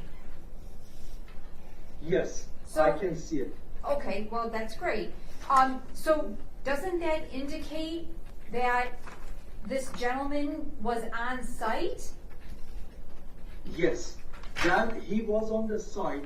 Okay, and so I'm he gonna, did the I'm last service. gonna re-ask my question, okay?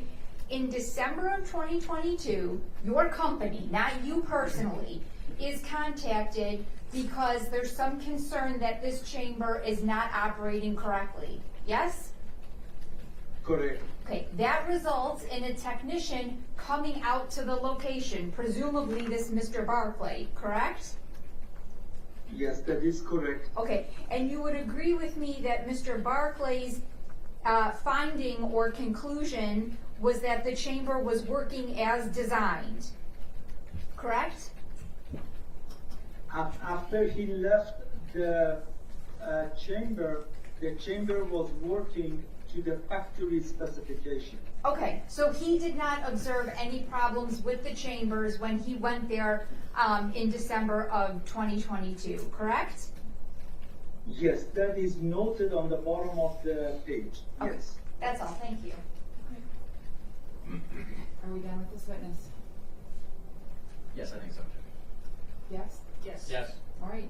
I believe that concludes your testimony, so you're free to sign off now at this time. Thank you. Thank you. Thank you, Judge.